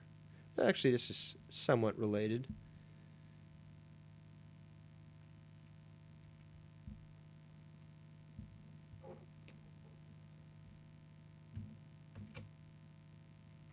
Okay, so strange moments in missing video evidence history. 2001, 85 surveillance cameras failed to capture even 1 second of video of the Boeing 757 crashing into the Pentagon. 2017, 2,000 surveillance cameras failed to capture even 1 second of a man carrying in 47 guns, ammo cameras, and 2 shooting platforms. Huge coincidence, or are they hiding something?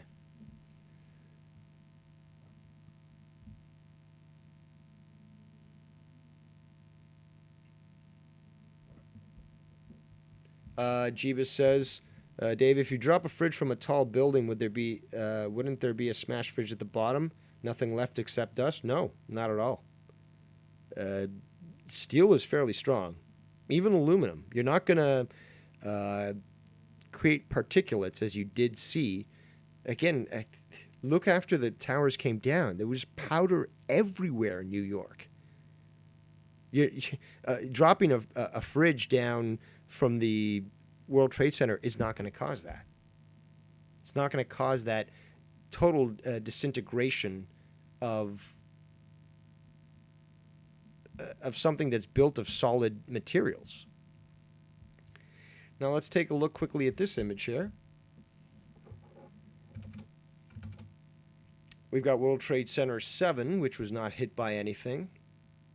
We've got right below there World Trade Center 6, which seems to be where quite possibly one of the nuclear detonations occurred, because that's the one with the huge hole in it. And then right below that, World Trade Center 1, and then just a little bit further south, World Trade Center 2. Very close to what appeared to be a nuclear detonation.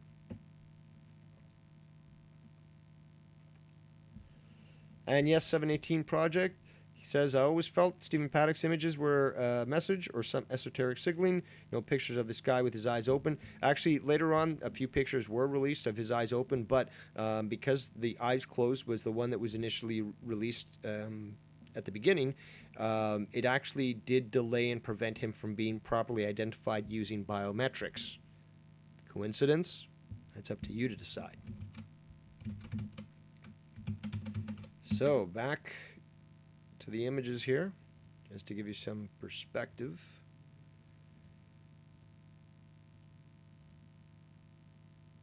Do apologize, there's quite a few images. Here we go. Going back to the Pentagon.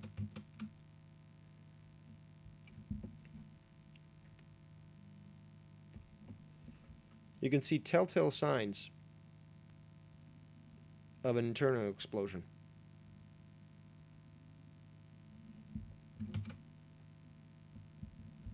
So 2 different photos, 2 different locations. You can clearly see that these are extremely similar.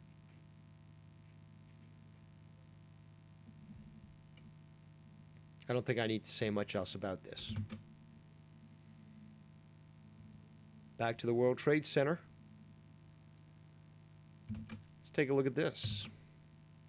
You're going to see the image of the profile of a Boeing 767, which supposedly crashed into one of the towers, and then the profile of a JASSM-158 missile, which is essentially a air-launched cruise missile. Remember, many people did report seeing a small plane. Paint this thing up like a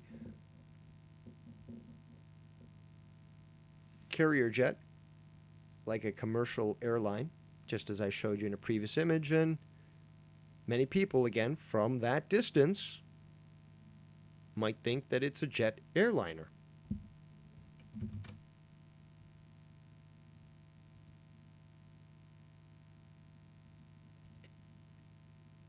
Oh, and just a quick reminder what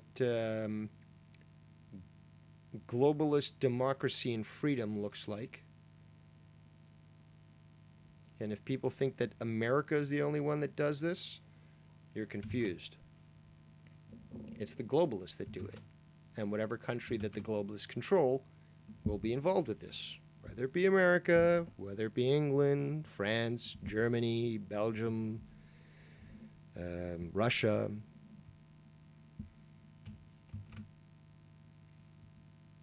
Let's go to Shanksville for a second here with Flight 93.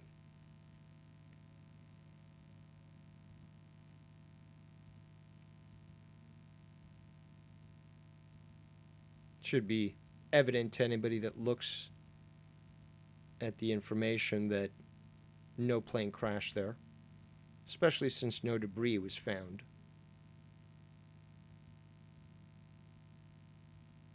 The size of the plane, the amount of wreckage that would be caused by a crash of that nature do not fit with the narrative that we're being told.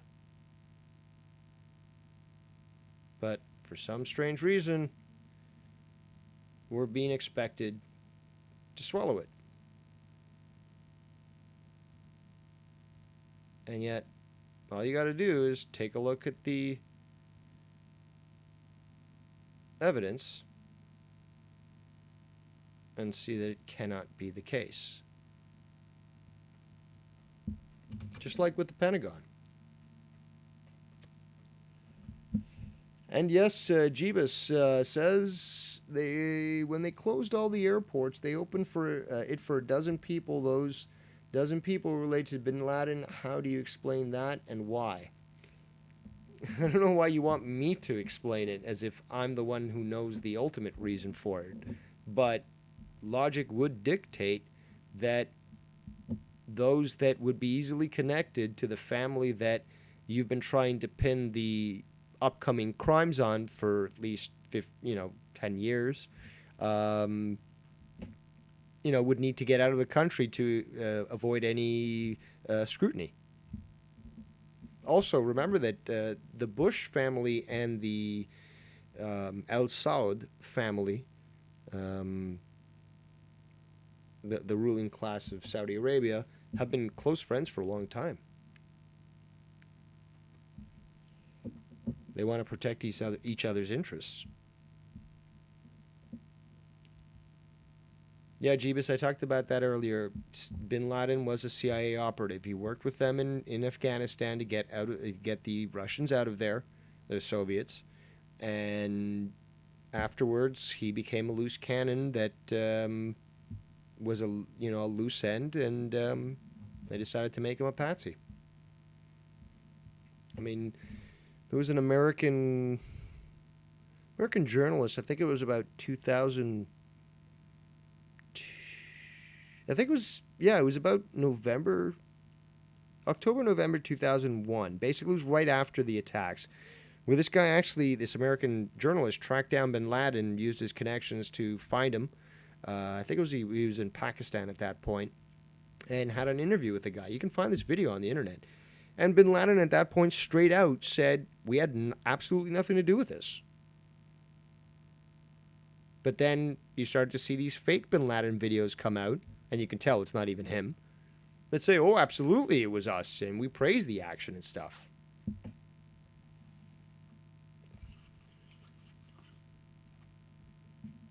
Now, see, that's the thing. No pilot could have conducted any of the actions that we saw on 9/11. None of them. Not swinging around to attack the World Trade Center buildings, not swinging down to or flying like 10 feet off the ground in a 757 or 737. Again, updraft is created by a jet to basically allow for this to have been done by human hands. It's impossible. Either it was a drone, or more probably it was cruise missiles. Also, Donald Rumsfeld came out on September 11th saying, referring to the attacks on the World Trade Center and the bombing at the Pentagon. Those were his words. He's the Secretary of Defense. He's the one that's getting all the reports immediately. So if he says that, he's already been briefed and is in the know. So he admitted the truth at the beginning, the bombing at the Pentagon. Well, he actually, I believe it was the bombing and the cruise missile at the Pentagon. But bottom line is he slipped up and he told the truth. Then only, a couple of hours later, maybe by the 12th or 13th, they finally had the narrative that they wanted, Remember, they brushed under the carpet anything that had extra instances occur in New York with the bombs under the bridges, or any of the other dancing Israelis, or the dancing Muslims in New Jersey, or any. No, they swept it all under the carpet and said, nope, just 2 planes hit the World Trade Centers. That's it. No, bomb-laden vans, no terrorist cells ready to attack, which has already been, documented that there were. No dancing Israelis, no dancing Muslims. It was just something that some people did, as Ilhan Omar recently said. But simple common logic will reveal the truth to you. You don't have to swallow the lies that you're being told by organizations that really don't have your best interest in mind. All you got to do is use the gift that you've been given and decide for yourself. And the evidence is overwhelming. It just can't be denied. There's just way too much that sticks out and shows us that we're being sold a lie. It really is that simple. And obviously now with foresight, we see that the call to attack Iraq was one of the biggest scams ever, and anybody that fell for that should feel ashamed.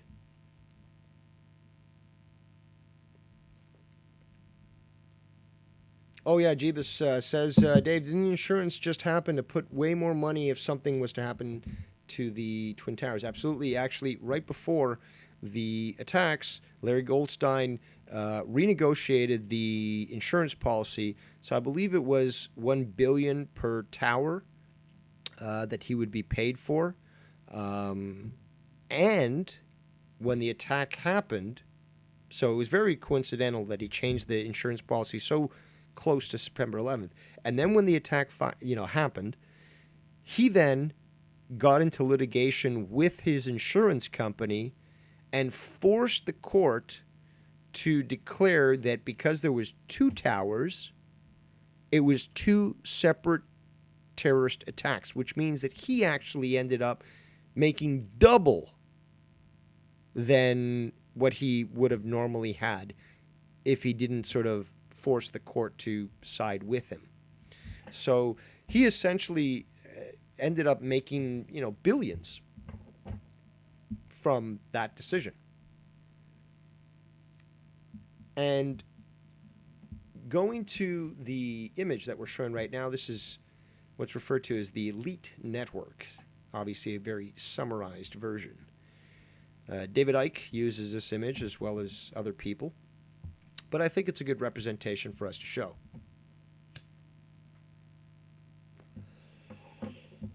We can ignore or consider the upper portion there, the prison warder consciousness, 4th dimension I've spoken about in the past, interdimensional beings of negative nature that are attempting to utilize and control human forces, but below them, you've got the global elite, which is what we've been mostly talking about today. So black nobility, the Illuminati, Committee of 300. Below them, obviously, the Illuminated Freemasonry, Knights of Malta, other sort of secret societies. And below them, you have all these different other control organizations. And at the bottom, just where they want us, the human race. A very interesting image to consider, I should say. Because when you start to analyze what organizations are involved in these sorts of events, it starts to make sense why you're going to find some organizations covering up for others, and why certain things aren't ever discussed in the media.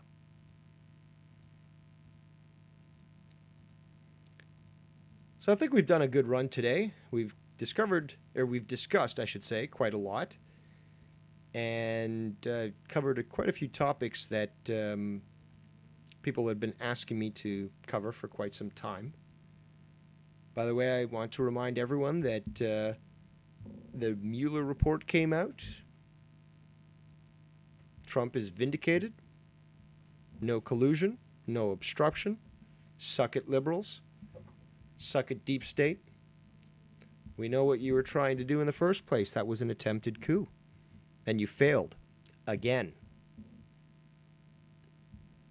And we're going to keep calling you out on your bullshit because we see what you're trying to do. And we're never going to fall back. And we're never going to surrender.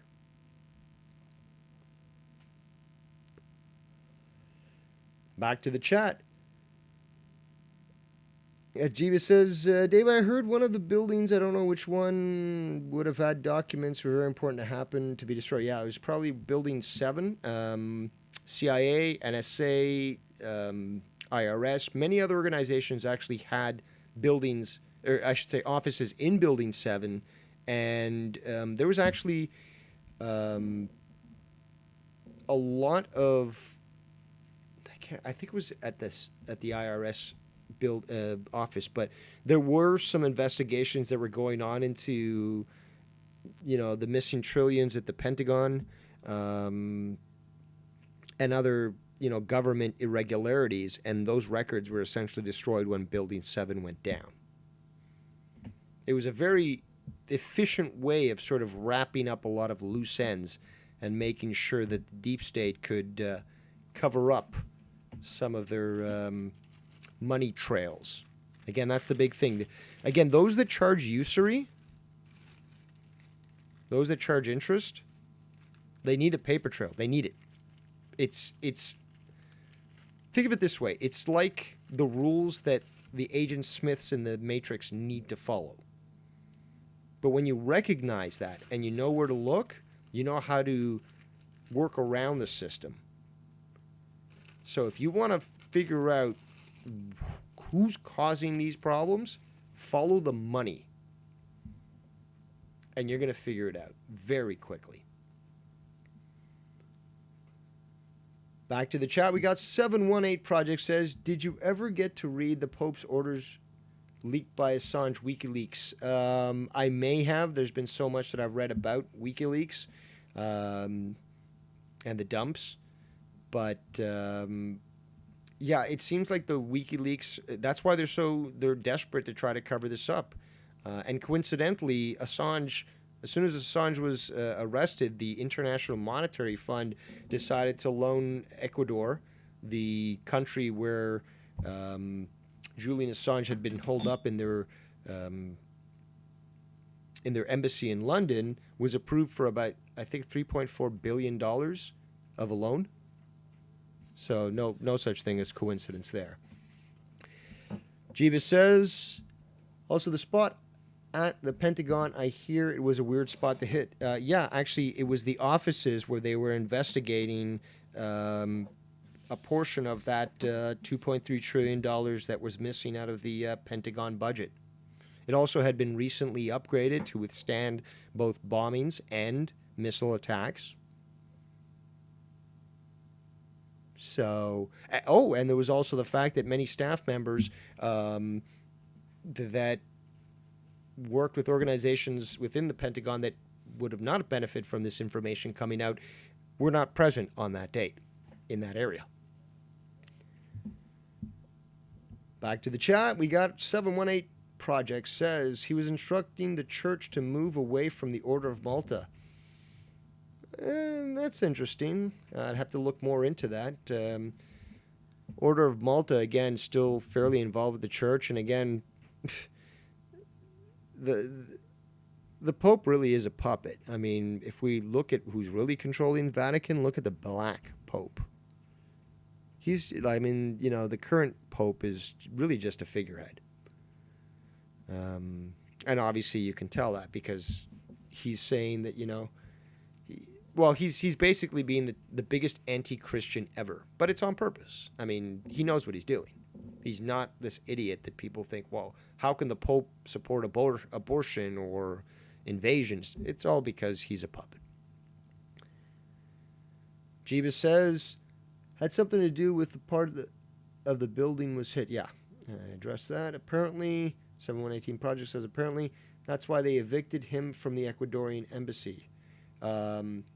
Yeah, no, absolutely. There's a lot of, and again, also it's a good distraction for what's going on in the States and all the information that's coming out about, the Mueller investigation on how the real collusion went on with the Democrats and with the Russians. It wasn't Trump's team that was working with the Russians, it was the Democrats.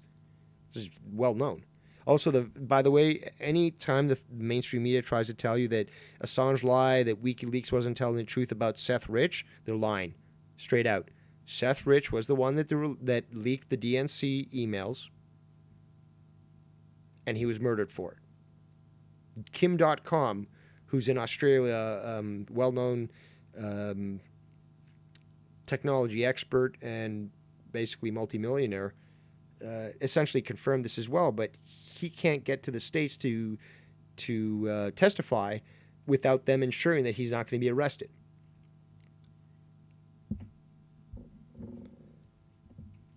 Back to the chat. Jeeba says, Dave, thank you for the show today. Is this the time to turn in every week, or how do I get the show times? Right now, I'm not consistent. I go on whenever I can. There's also a lot of shows that everyone seems to watch that I don't want to interfere with, because then you wouldn't be watching me live. But I just try to make the videos when I can and get the information out as quick as possible, although it's not always the case. Back to the 718, the chat, where 718 Project says 4.2 billion. Yes. I'm not sure if you're referring to the Pentagon amount, but I know for a fact that we're talking about trillions of dollars that were supposedly misplaced in the Pentagon issue.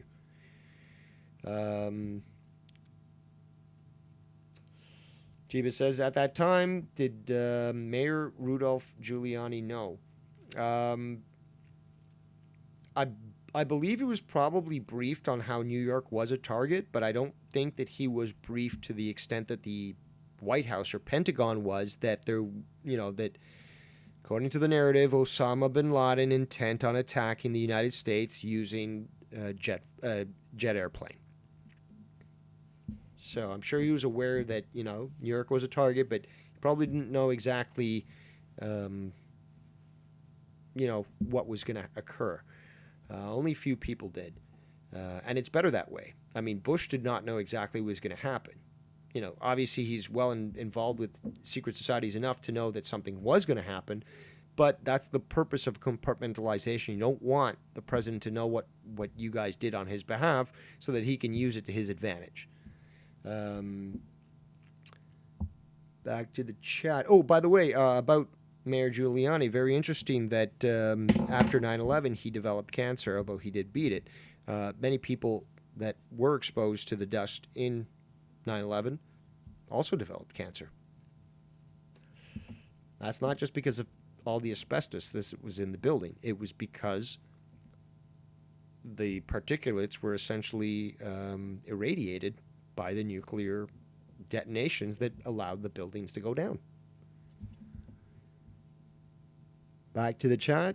Jeeba says, Dave, it was weird when they told Bush USA was under attack and he remained so calm as if it was no big deal. That was on purpose. Another thing is that Bush isn't as dumb as he lets on, as he portrays himself to be, I should say. He played the fool on purpose. Absolutely. And on top of that, he came out and said that he saw the first plane hit the first building on video, but that's impossible because it wasn't being aired live. Either he had access to video feed that was being showed to him by some sort of deep state group, or he lied about it straight out. Either way, though, he is not the idiot that the media tried to portray himself as, or even the way that he tried to portray himself as. He's a lot more intelligent than people give him credit for. But that's the reason why he was elected into power. That's the reason why he was chosen to run for power. Because essentially, it really was Dick Cheney who was running to be the president. But he couldn't find a running mate.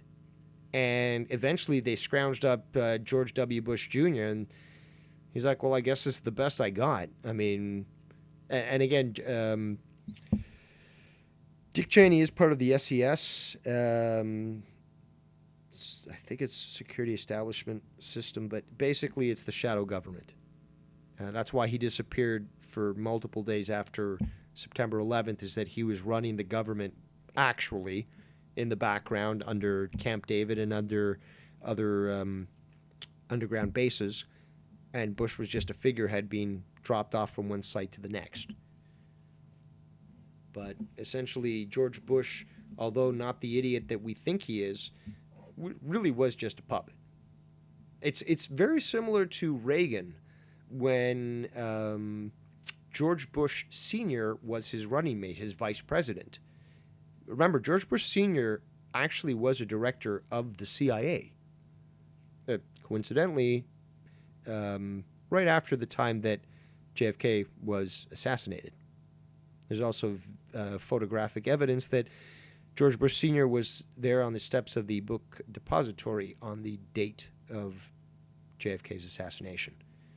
So this guy's been part of the deep state for a long time, and when President Reagan was elected into power, again, President Reagan, former actor, nice face, giving people this sort of relishment of what old-time America was, he was really just a figurehead. He was a puppet. It was George Bush Sr. in the background that was really running things. By the way, 718 Project says 4.2 billion was the IMF loan to Ecuador. Thank you very much for clarifying that. But yeah, that's quite a spicy meatball. I mean, you know, eject one guy from your embassy and boom, 4.2 billion to let the elites, you know, drive around in a gold Rolls Royce or something. Jeebus the God says, have you heard that tall guy with the huge podcast that we're live during the event, Howard Stern? So I'm having difficulty understanding what you're saying. He knew right away before anyone else it was an attack, and who did it? Have you heard the tall guy with the huge podcast that were live during the event? Howard Stern, that is. Howard Stern? So you're going to have to write that again. I can't. That's okay, man. You drank? I drank. Okay.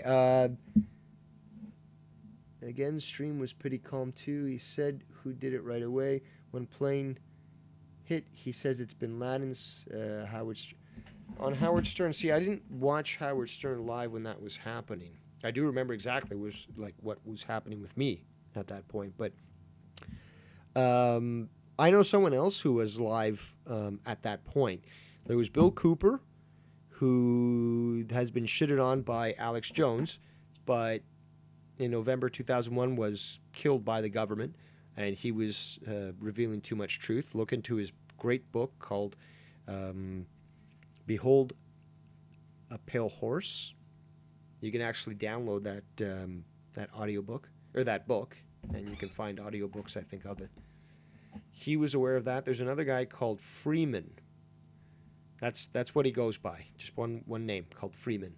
Looks like a very hippie type dude. Long hair, goatee and stuff. He actually made videos prior to 9/11. And, you know, went live during 9/11 and basically knew what was happening, knew who was pulling it off.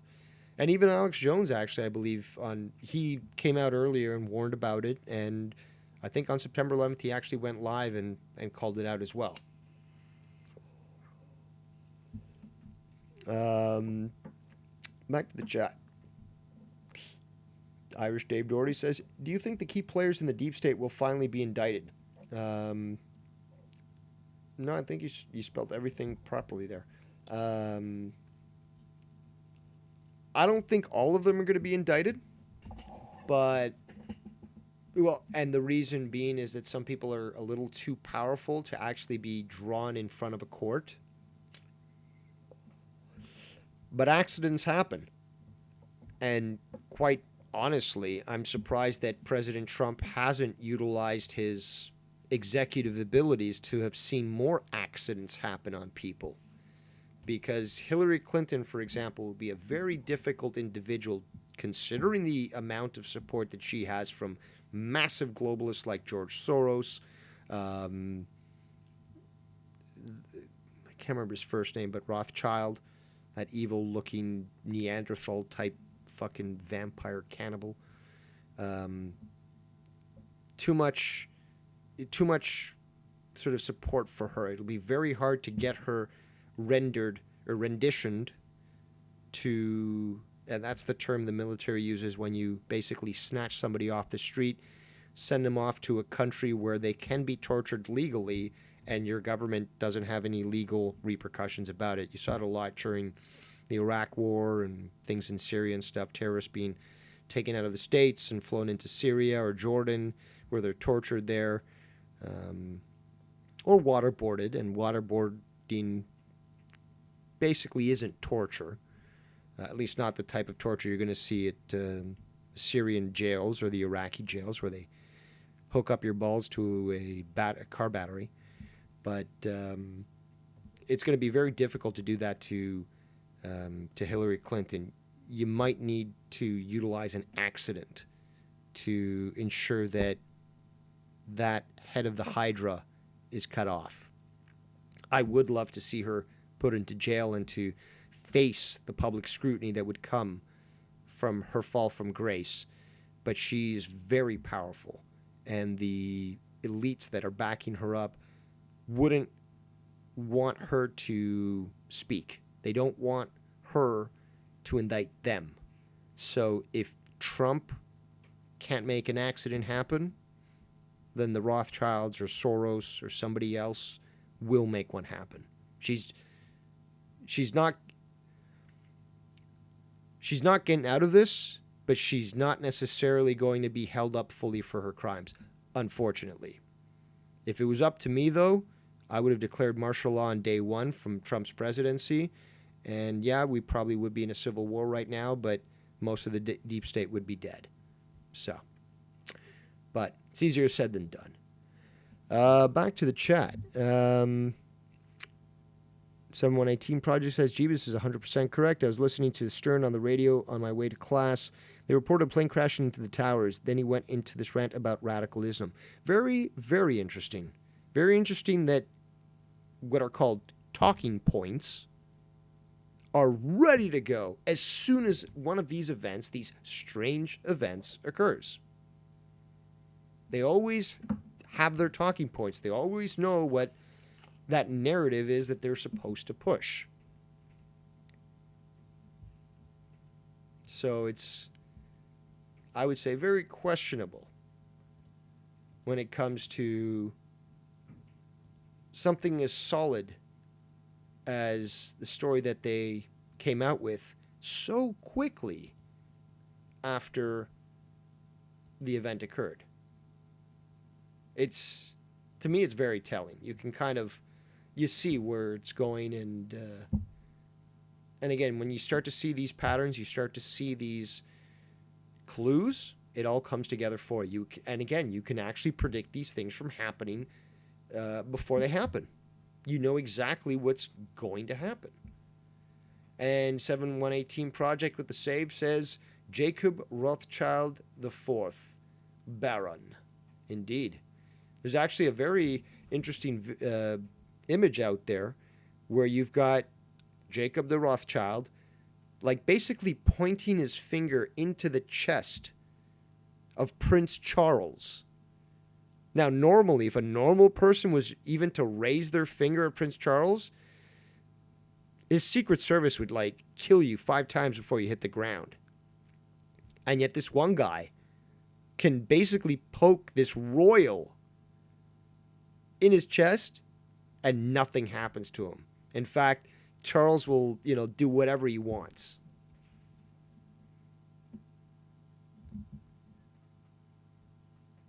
Irish Dave Doherty says, so cutting the brakes on her car would be easier, so to speak. Yeah. Well, that's one way. But CIA does have the ability to take control of cars right now. I can't remember his name but he was investigating Hillary Clinton. His car basically raced out of control, and it crashed, at high speeds into a tree, and burned and was destroyed. And they called it, a mechanical failure. But a few years later, the patent and the information came out that the CIA had the technology to hijack any car's automotive system and to drive it autonomously. You wonder why there's so many computers in a car these days, huh?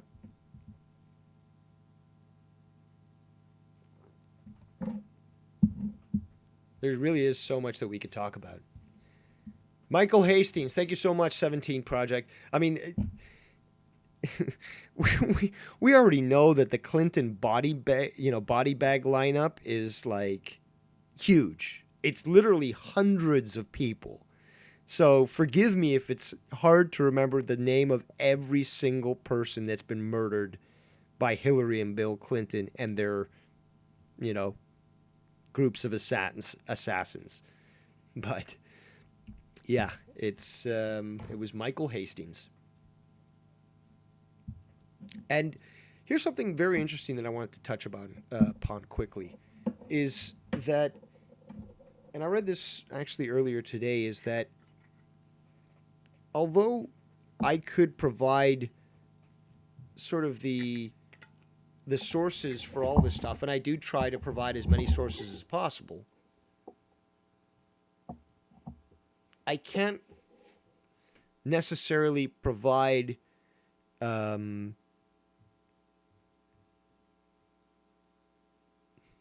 can I put this? I can't convince you of something because I don't want to convince you of something. I can only present you with the information that I have available, and if you truly respect yourself, you'll make up your own mind. You'll try to do even more research. You'll try to find out information unbiasedly, without any bias confirmation. Look for both sides, and then make up that decision for yourself. So it's really, and again, it's like that saying. It's like, you can't be told what the Matrix is. You have to see it for yourself. All I can do is really give you my knowledge, what I know, point you in that direction, and then hope for the best that you might do the footwork necessary to look into it yourself. But I can't hold a gun to your head, nor am I going to tell you that you have to believe me.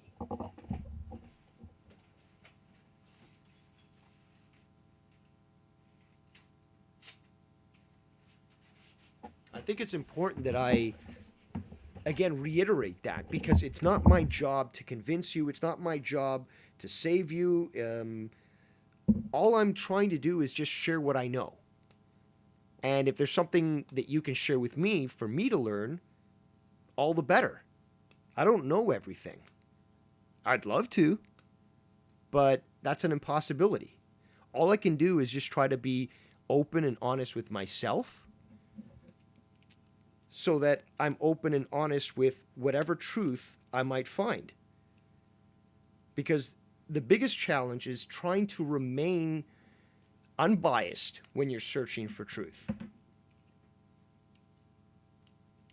And it can be a challenge. But when you start to finally realize, as the old saying goes, that the more you learn, the more you realize how much you don't know, your mind becomes more and more open to learning and to adapting to the new information that you might learn. And with that in mind, consider this. You got these people out there, and I honestly consider them my enemy, because I think they're your enemy too. But these are the people out there saying the science is settled. Whether it be climate change, whether it be gender dysphoria, whatever. The science is settled. That's not how science works. Science requires a level of skepticism and falsiability, I believe it's it's properly pronounced, to analyze things, to determine what is truth and what is not. And if we consider something, for example, as simple as the view of Earth and the planets around it, 1,200 years ago, or at least it depends on what culture you're looking at, but at some points you've had cultures consider that it was a geocentric solar system. So Earth was the center, everything else went around us. Didn't matter that the planets were doing, figure eights or going in like weird patterns. That's just the way it was. The Earth was the center. But then as science evolved, as the ability to verify things, empirical evidence evolved, you had the ability for even common folk to look into the stars, to examine the movement of the Earth and the stars and the sun and determine, no, it's the sun that's in the middle. It's a heliocentric system. And now we don't have constellations and planets doing loop-de-loops and figure eights and stuff. It's all going in a circular manner.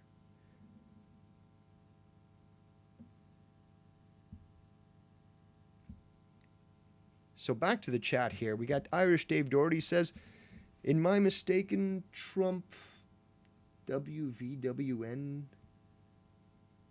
said before 9/11 that something would happen because he was a Democrat and he was in the club, so to speak. That's the thing. Trump really isn't either a Democrat or Republican. He probably is more of a libertarian free market type guy. More of a centralist, I would say. So, and we know that he did try to run with the Democrats in the past. But regardless of that, he's always been a very high-profile character with a lot of high-level connections. So I don't think he necessarily needed to be part of the Democratic Party to know what's going on, to know who's in the know. There's some very actual interesting theories about why Trump ran, why he ran at the point that he did, despite the fact that, you can see this on the record. People have been basically telling him, they've been not asking, telling him to run for the last quarter century. For the last 25 years, people have been telling Donald Trump, you should run for the presidency of the United States. Now think of it this way. When you start to dig deep and you consider outside the box, could it not be possible that maybe this is something that he's been planning for some time and that he's just been preparing himself to do so? Look at this.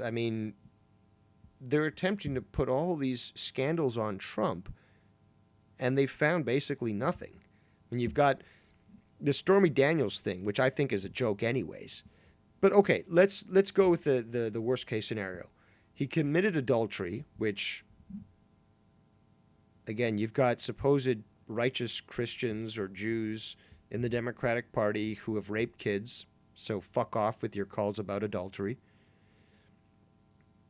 Again, you got other presidents around the world and stuff that have mistresses, and the public supports them. They love them. They understand that because life isn't black and white. No, I'm not gonna it's not for me, okay? That's not for me. But I'm not gonna cast judgment on someone because that's what they decided to do. I'll be honest though, Trump's first wife, I didn't find her very attractive, so if I was in that situation, maybe. But again, what business is it of mine what happens with fucking somebody behind closed doors? JFK was a Democrat, for one, and a well-known womanizer. Get the fuck out of here with your fucking adultery, okay? Ted Kennedy, another fucking Democrat, killed that girl in that fucking accident. The fucking car, underwater.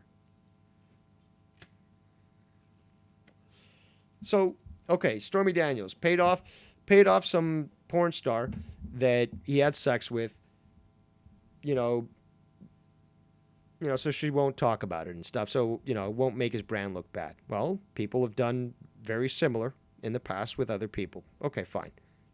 Is that the only dirt that you found on him in the last 25 years? No Russian collusion, no conflict of interest. He fucked a porn star. He paid her off. Then she talked shit about him. He sued her, and now she has to pay his legal bills. So basically, he won again. Is that like is really that the scandal that I should be focusing on, that the Democrats want me to focus on, rather than what happened with the illegal FISA abuses? That's how the whole Mueller thing was able to go down, is that basically the FISA court was handing these fucking warrants out sort of like they were going out of business. But in reality, it looks like they were scared because they understood the Democrats, have their own assassin teams. So they used all these illegal FISA acts to tap the president, even before he became the president. Trump came out publicly and said, yep, they were tapping Trump office. Everyone laughed at him, and then it came out that, yeah, they were tapping his office. And this is coming from essentially a spying bill that Obama put into play. It's called Spygate for a reason. Nobody's talking about it. No, we're just talking about Trump and, supposed collusion that didn't exist, but it doesn't exonerate him, although legally it does exonerate him. Because if you didn't find him guilty, he's therefore innocent. You can't charge him with anything. Case closed. It's absolutely insane, the mental gymnastics that the left is doing right now in regards to the outcome of the Mueller report. It's the insanity that I've seen online of individuals that were touting Mueller as like the best thing since sliced bread when his investigation first started, are now basically saying, fuck Mueller, the Russians got to him, I don't care what he has to say, I'm going to make up my own mind. So basically it's like that piece of shit Bill Maher says, well, I don't need to read a report. I've got my TV to tell me. He actually straight out said that. He straight out said that. Now, here's the thing, though. I know that normal zombies think exactly like that. And I'm sure that those that are watching right now are not the zombies, because they wouldn't be tuning in at this point. But Bill Maher knows better. You know that. I know that you know that.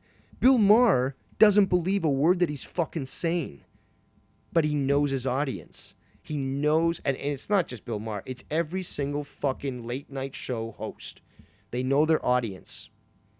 They basically break them down using their comedy to convince them to subconsciously approve of whatever they're saying and to not question it. And they act like fucking trained seals, like, and they clap, no problem. Every time a supposed joke comes out, it's funny.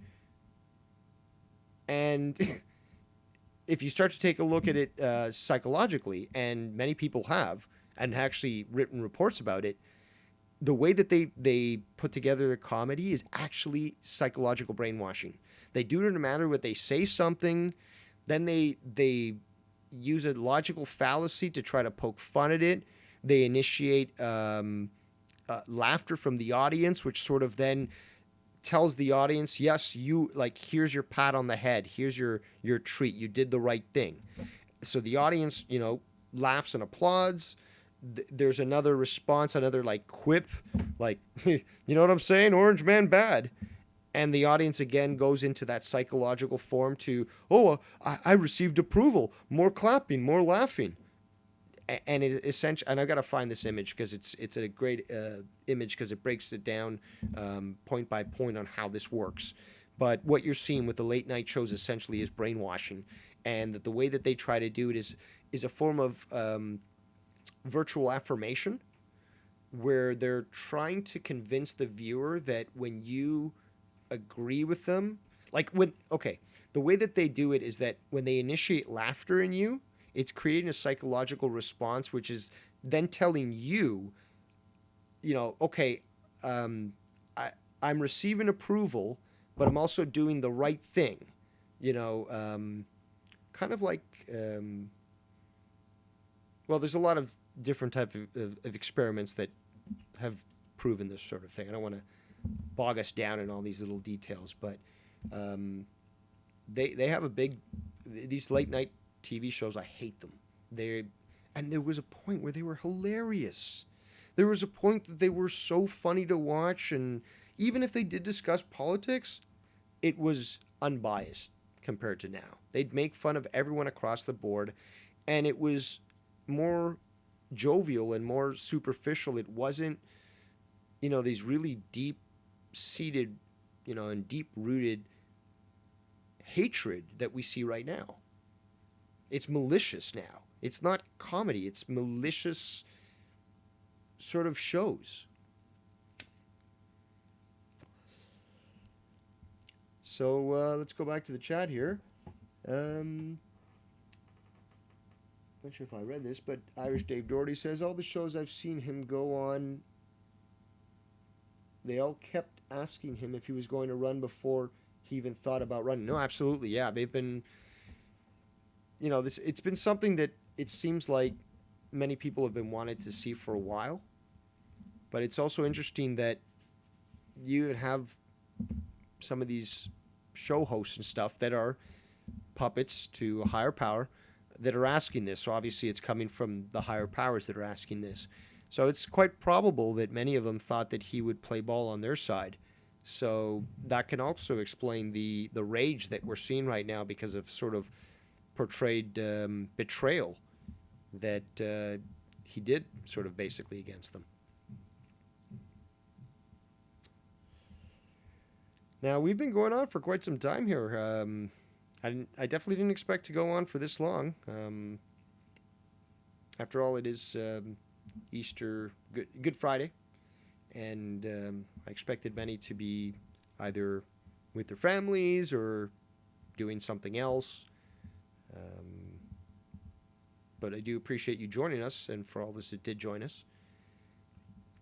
But before I close off, is there any other topics that anyone would like me to discuss, or if anyone would like to call in and share their opinion on Skype, you're free to do so at Devious Dave Rose.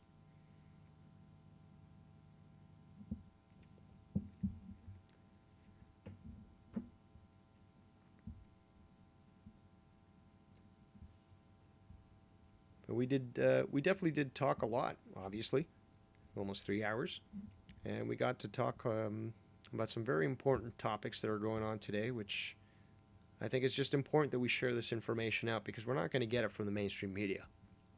We're not going to even get it from those that claim certain moral authorities over us. Because if we're only believing what we're told to believe, well, then that's how you get the whole saying, history is written by the victors. Remember that. Because the losers never get to tell their side of the history.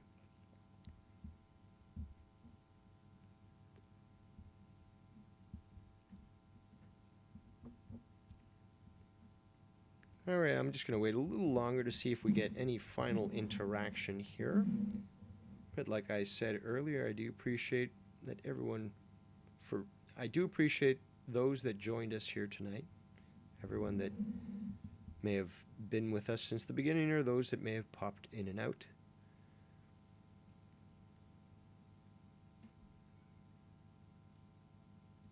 So we'll be talking about some interesting topics in the future.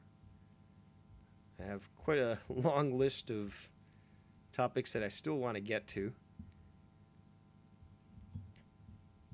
And unfortunately, when new news comes out, like we saw this week, those things need to be addressed as soon as possible. because you're going to start to notice a lot of things that I do mention in these videos will come to pass.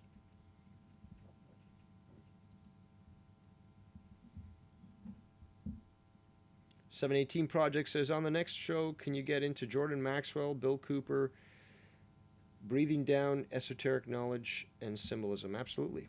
That's a great topic. Jordan Maxwell has written several books, many of which I own. If you're looking for a good read that's very short but also very informative, I urge you to go on the internet and look up the book by Jordan Maxwell called Old Time Religion. And the title is actually spelled a little more different than you would think. But I just want to be absolutely certain that I'm telling you exactly how to spell it here. Oh, did they change the title again? Yeah, they changed. This is the problem with me, is that my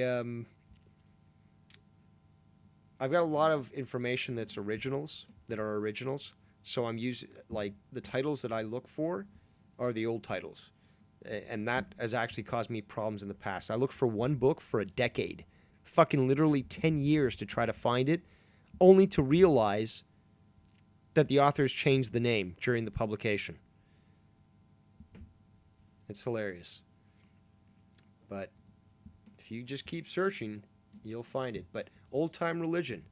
So it's actually spelt exactly as you would think it's spelled. So it's actually That Old Time Religion. Initially, it was spelled OLDE, like the old-timey type, writing and stuff, but there's my old knowledge there. They changed that.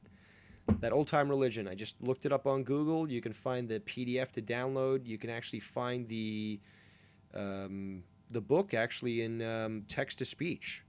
It's the first searches that come up in video. So it'll read it out to you.